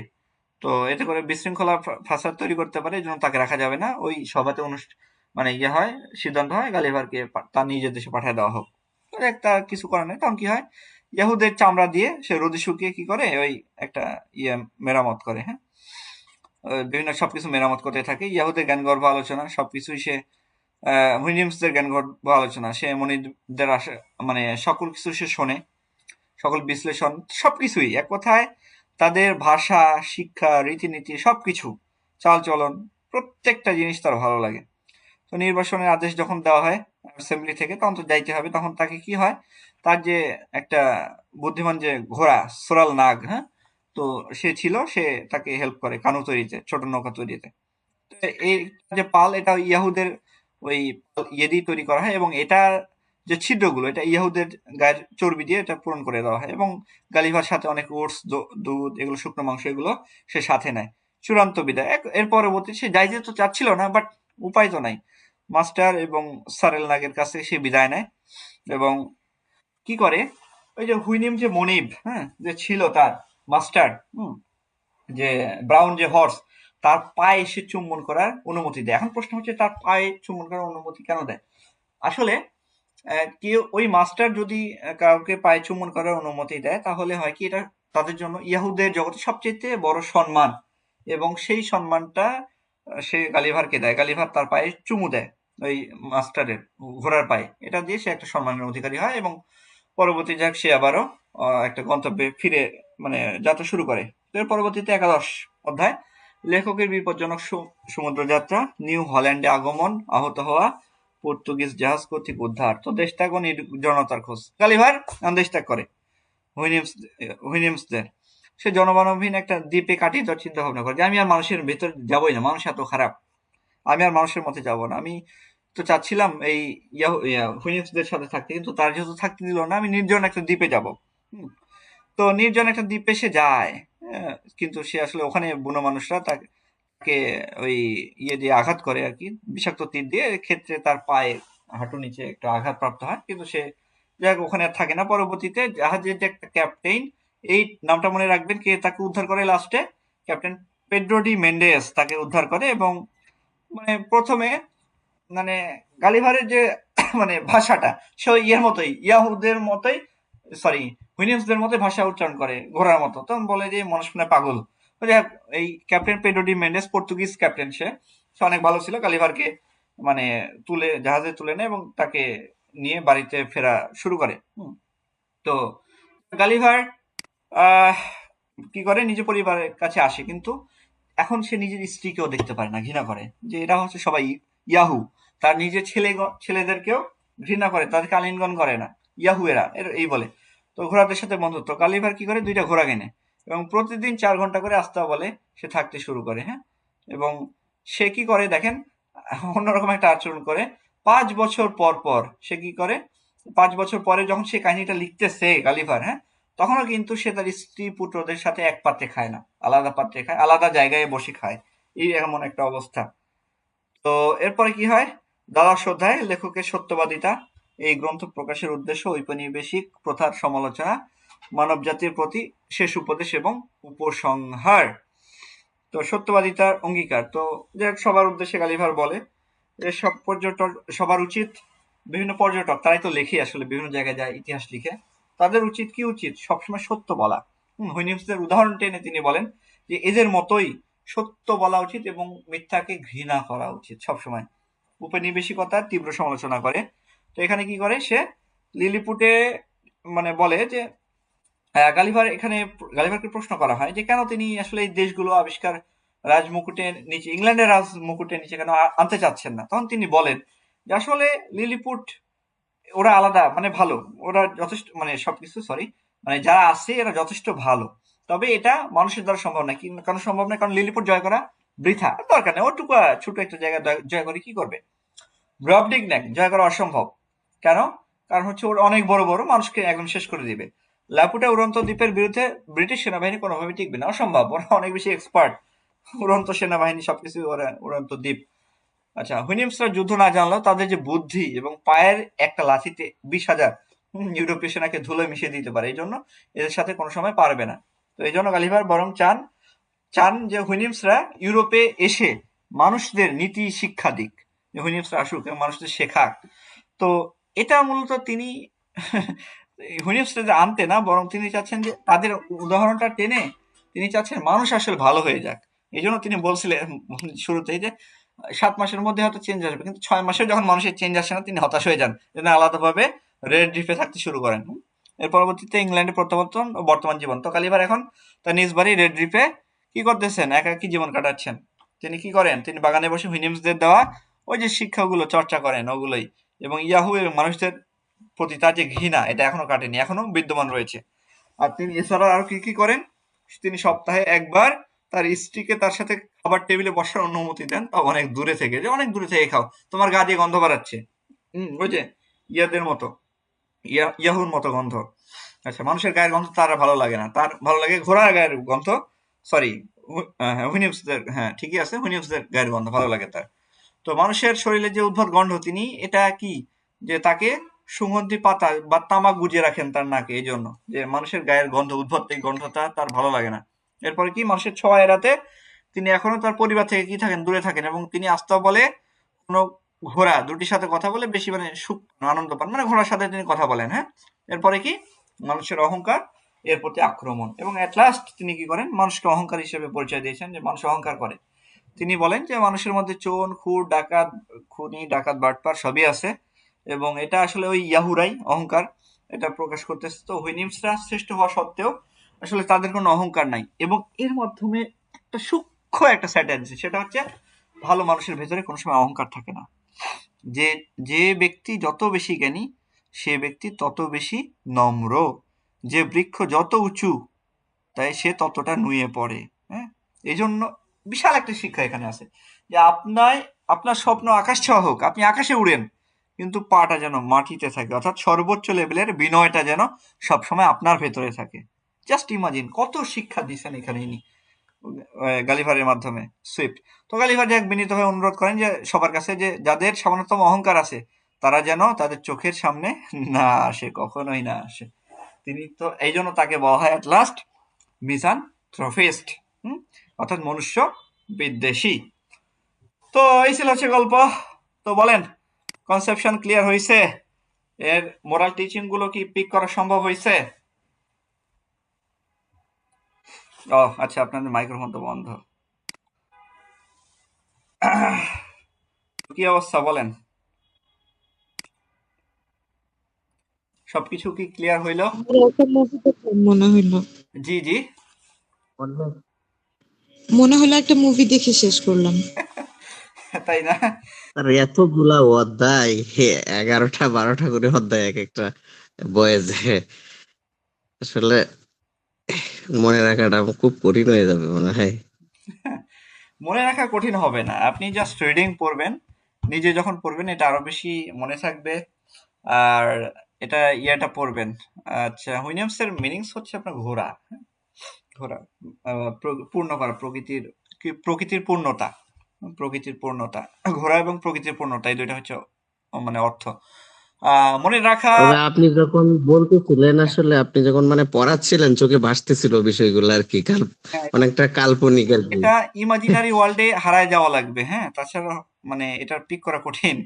আসলে বিষয়টা হচ্ছে, দেখেন, এই জিনিসগুলো আমারও তো একদিনে মানে পিক হয় নাই। এটা আমারও প্রচুর পড়া লাগছে, দিনে দিনে এটা আমার ভিতরে আসছে। আসলে আহ, এই জিনিসটা আপনি যদি একটু চর্চা করেন তাহলে পিক হবে। আর এই ইয়েতে আমি বলবো যে আপনারা অন্তত একটু পড়েন, কারণ হচ্ছে একটা মার্কের অনেক দাম। এই জিনিসটা আসলে আমার খারাপ লাগলো যে এনটিআরসিএ প্রিলিতে চলে আসলো, এই জিনিসটা খারাপ লাগলো। কারণ হচ্ছে যে প্রাইমারিতে যে অবস্থা, ইমাজিন করেন প্রাইমারির এই অবস্থাটা, মানে যদি এনটিআরসিএতে চলে আসি, এত সুন্দর একটা জায়গা, এটাকে কলুষিত করে দিছে। এখানে দুর্নীতি হবে 100%। এটা কি আদৌ কি ঠিক হয়েছে? আদৌ ঠিক হয় নাই। কারণ আর স্যার, সমতা হবে না তো, জেনারেল অংশ আর এটা সাবজেক্টিভ মিলে যদি মেধা তালিকা তৈরি হয়, তখন তো হচ্ছে সাবজেক্টিভের যে আমার জ্ঞান, এটা তো ওভাবে কাজে মানে সমতা হবে না, ব্যালেন্স হবে না আর কি। না, এখানে রিটেন রাখাটা উচিত ছিল, কারণ কি এখানে দুর্নীতিটা কম হইতো, প্রকৃত মেধাবীরা চাকরি পাইতো, যারা পড়তো তারা চাকরি পাইতো, এবং সেক্ষেত্রে আপনাদের একটু কমও পড়া লাগতো বরং। আর এখানে তো অনেক পড়া লাগবে। দ্বিতীয়ত হচ্ছে এখানে দুর্নীতি হবে অনেক বেশি, প্রশ্ন যদি ফাঁস হওয়ার সম্ভাবনা আছে, অনেক ভেজাল। আসলে আমাদের সিস্টেমটাই আসলে করাপ্টেড, কিছু করার নাই। স্যার, হ্যাঁ বলেন। আমার মনে হচ্ছে কি, আমাদের যেদিন যেই টপিকটা নেন, ওই দিন যদি আপনি ওই ইয়েটা পিডিএফটা আগে দেন, তাহলে আমরা হয়তো বা পিডিএফটা একবার পড়ে নিলে আপনি যখন পড়াবেন তখন মনে হয় যে আমাদের বুঝতে আরেকটু ভালো হবে আর কি। আচ্ছা ঠিক আছে, আমি নেক্সট ক্লাস থেকে ইনশাল্লাহ চেষ্টা করবো আগে দিয়ে দেওয়ার, সমস্যা নেই। আর আজকের এটা সুন্দর প্রশ্ন, স্যার, এই প্রশ্নটা ভালো। আচ্ছা বুঝতে পারছি না কেন, যার কারণে আমি ক্লাসটা ঠিক মতো দেখতে পাচ্ছি না। আচ্ছা, ক্লাস যদি ঠিক মতো দেখতে না পান এটা হয়তো আপনার নেটের সমস্যা। এটা না, আমার ফুল স্ক্রিন হয় না, আমার ফোনে হচ্ছে রোটেট করা যায় না। এখানে কি আপনার কোনো প্রতিবন্ধকতা আছে? না, আমার দিক থেকে না, তো ক্লিয়ার, সবাই তো করা ঠিক যাচ্ছে, পাচ্ছে। সেট করা যাচ্ছে তো, বড় করা যাচ্ছে, সবই তো ঠিকঠাক হচ্ছে। জুম করতে পারছি বাট রোটেট করতে পারছি না, যার জন্য ঠিক মতো দেখছি না। এটা আপনার ফোনের মনে হয় কোনো কোনো সমস্যা সমস্যা থাকতে হতে পারে। পারে। আচ্ছা যাই হোক, আচ্ছা আপনাদের জন্য শুভকামনা পড়েন এটা। আপনাদের পরীক্ষার প্রশ্ন অলরেডি রেডি হয়ে গেছে। আপনাদের এটা 19 তারিখে আহ, পরীক্ষা, সবাই পড়েন। আপনাদের আবারও 40 মার্কের পরীক্ষা হবে সম্পূর্ণ 4টা স্টোরি থেকে, এবং দেখা যাক কত তারিখে পরীক্ষা? 19 মিস তারিখ। করলাম, কত তারিখে পরীক্ষা? 19 তারিখে সন্ধ্যা 6টা থেকে 20 তারিখ দুপুর 12টার মধ্যে যে কোনো সময় আপনারা পরীক্ষা দিতে পারবেন আমাদের ওয়েবসাইটে। স্যার সামনের পরীক্ষায় কি 5 মিনিট টাইম বেশি দেওয়া যায়? 5 মিনিট টাইম? মানে 20 মিনিট দিচ্ছেন, ওইটা কি 25 মিনিট করা যায়? না, আসলে সময়ের সাথে তো আপনাকে যুদ্ধ করে আগাইতে হবে। এখানে যদি আপনি ঢিলেমিলি করেন তাহলে তো হবে না। আপনার আসলে এই সময়টা আমি ইচ্ছা করে কমাই দিছি কেন? কারণ আপনার ব্রেনটা থিংকিং অ্যাবিলিটি যেন আরো জি বেশি স্যার, শার্প সেটা হয়। বুঝতে পারছি, কিন্তু অপশন গুলো অনেক লং লং থাকে, তো মানে পড়ে 4টা কমপ্লিট করে। আচ্ছা, ওইটা আমি বিবেচনা করে দেখবো ইনশাল্লাহ। জি হ্যাঁ, স্যার, আপনার উপর। জি জি। আচ্ছা ঠিক আছে, আজকে এ পর্যন্তই বিদায় নেই। দেখা হচ্ছে আবারও নেক্সট ক্লাসে আহ, ইনশাল্লাহ।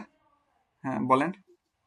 আর একটা বিষয় নিয়ে আমি কনফ্লিক্টে মানে অলওয়েজ ভুগি আর কি, যে হ্যাঁ, একটু বিষয়টা যদি আপনি একটু ভালোভাবে মানে ব্যাখ্যা করতেন ভালো হতো আর কি। মানে আমি প্রাইমারিতে আছি তো হ্যাঁ, 3 বছর ধরে, হ্যাঁ, আমি আর কি কলেজে যেতে চাচ্ছি। হ্যাঁ। এখন মানে এই বিষয়টা একটু কনফ্লিক্ট তৈরি আচ্ছা, হচ্ছে আর কি বিষয় আমার হচ্ছে মধ্যে বারবার। 18তমতেও আমাদের ওখানে 3 জন ছিলেন, হ্যাঁ 3 জন কি 2 জন এরকম, যারা হচ্ছে প্রাইমারি টিচার, তারা কলেজে পরবর্তীতে হয়ে গেছে, চলে গেছে। এখন বিষয় হচ্ছে এটা ডিপেন্ড করবে আপনার উপরে, হ্যাঁ, আপনার পজিশনের উপরে। এখন আপনি যদি এইটা মনে করেন যে আমি একটা গভর্নমেন্ট জব করি, প্রাইমারি স্যালারি হয়তো সামনে হয়তো বাড়বেও, এটারও স্যালারি বাড়বে। এখন এখানে আসলে এটা ভ্যারি করে পার্সন টু পার্সন। আপনি যদি আরামপ্রিয় পার্সন হন তাহলে আপনার জন্য কলেজের চাকরিটা বেস্ট, কারণ ওইখানে ভেজাল কম।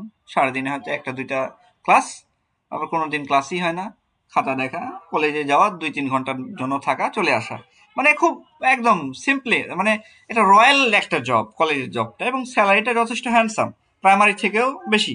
আচ্ছা, আর প্রাইমারির বিষয়টা কি? প্রাইমারি বিষয়টা হচ্ছে এখানে আলাদা করে প্রিপারেশনের কিছু নাই, পড়াশোনা লাগে না, নিজেরা নিজেদের মতো। তবে এটা হচ্ছে সমস্যা হচ্ছে মানে বার্ডেন, সকালে যে 9টার সময় যাওয়া, বিকাল 4টা-5টার দিকে আসা, মানে বিষয়টা কঠিন হয়ে যায়, অনেক বেশি, মানে ব্রেন কাজ করে না বাড়িতে। আর এখানে মেন্টালি আসলে স্যাটিসফাইড একটা না, মানে বিষয়টা হ্যাঁ, হচ্ছে যে মেন্টাল অনেক প্রেসার থাকে আর কি। জি জি। আসলে বিষয়টা ওই যে ইয়ে বলছে না, যে জ্যাক রুসো বলছে না যে man is born free but everywhere he is in chain. তো আমরা আসলে নিজেদের জি জি। জীবনটাকে চেইনের মধ্যে আমরা আবদ্ধ করে ফেলছি। হুম? আসলে দেশ তোমাকে দিল, একটা কথা আছে, দেশ তোমাকে দিল এক ঝুড়ি, সেখান থেকে তুমি নিলে এক টুকরো নুড়ি। আপনি কেন এক টুকরো নুড়ির মধ্যে আটকে থাকবেন? চেষ্টা করেন, আপনি কলেজের চাকরি হইলে আপনি আরো পারবেন, আরো অনেক এর পাশাপাশি ভালো বিজনেস করতে পারবেন। আসলে আমি চাকরির জন্য পড়াই ঠিক আছে, কিন্তু আমি সবাইকে এই পরামর্শটা দেই যে আপনারা উদ্যোক্তা হন চাকরির পাশাপাশি। কেন? কারণ হচ্ছে চাকরি আপনাকে মানে কোনো রকম বাঁচাবে, খাইয়ে পরে বাঁচাবে, বাট আপনার ভেতরের সম্ভাবনাগুলোকে শেষ করে দিবে। একটা মানুষ চাকরির জন্য জন্মায় না, মানুষ জন্মায় হচ্ছে ফ্রি ভাবে, এবং মানুষের এই টেন্ডেন্সি প্রত্যেকের থাকা উচিত, আমি অজানাকে জানবো, না দেখাকে দেখবো। আপনি একটা জবের মধ্যে ঢুকলেন মানে কি, আপনার হয়তো অনেক ইনকাম আছে, আপনার সময় নাই। আবার আপনার দেখা যাচ্ছে সময় আছে, আপনার ইনকাম নাই। এমন একটা চাকরি এমনই, হ্যাঁ, চাকরি তো শুরুই হলো অষ্টাদশ শতকের পরের থেকে, তার আগে তো কোনো চাকরি সিস্টেমই ছিল না। সবসময় ব্যবসা ছিল। তো এই জন্য আমি বলি যে আপনারা চাকরি ঠিক আছে দরকার, বর্তমান দেশের পরিস্থিতি খারাপ, একটা চাকরি নেন, এরপরে এর পাশাপাশি একটা উদ্যোক্তা হন। এতে করে কি হবে, আপনি আরো 5 জনকে একটা মানে আরো 5 জনের জব সেক্টর তৈরি করতে পারবেন। এটা ব্যবসা সবার জন্য উন্মুক্ত, কিন্তু চাকরি সবার জন্য উন্মুক্ত নয়। আপনি এজন্য প্রাইমারি যারা করতেছেন, আপনি যদি এখানে এটাও যে বললাম পার্সন টু পার্সন, আপনি যদি কমফর্ট ফিল করেন, তবে আমি প্রাইমারিতে আমি এটা দিই না, কারণ ওই যে আগে নিয়ম ছিল প্রাইমারিতে 10 বছর নাকি জব করলে কোর্টের সাক্ষী চলে না, মানে পাগল হয়ে যায়। তো আমি দেখছি শেষ বয়সে গিয়ে এদের অবস্থা আসলে পাগলের মতো হয়ে যায়, মানে ভুল বকে। মাথা মাথা কাজ করে না, মাথা একবারে ক্যান ক্যান মানে করে, মানুষ মানে এই যে এই বাচ্চাদের জিনিসটা এই চিল্লাচিল্লিতে। জিনিসটা ওই যে ট্রাভেলস টু হুইনিয়ামস এর মতো আছে যে অযথা বেশি কথা, এই জিনিসটা কিন্তু ওরা বলে না, যতটুকু দরকার ঠিক ততটুকু। আর স্যার এত বেশি, আর গভর্নমেন্ট থেকে স্যার এত বেশি প্রেসার থাকে, বিভিন্ন কাজ থাকে, এটা ওটা, আর তো এই যে এখন চাকরি গণভোট নিয়ে মানেই এখন কাজ, কাজ, চাকরি মানে ভোটার। কাজ থাকবেই। এখন কোনোটাতে কম কোনোটাতে বেশি, এই হচ্ছে বিষয়। আচ্ছা ঠিক আছে, এটা নিজেরা সিদ্ধান্ত নেন, নিজেরা কি করবেন দেখেন। আচ্ছা আজকের ক্লাসটা এই পর্যন্ত রাখি, আমাকে এক জায়গায় যাইতে হবে। ঠিক আছে, সবাই ভালো থাকবেন। আসসালামু আলাইকুম, আল্লাহ হাফেজ, দেখা হচ্ছে নেক্সট ক্লাসে।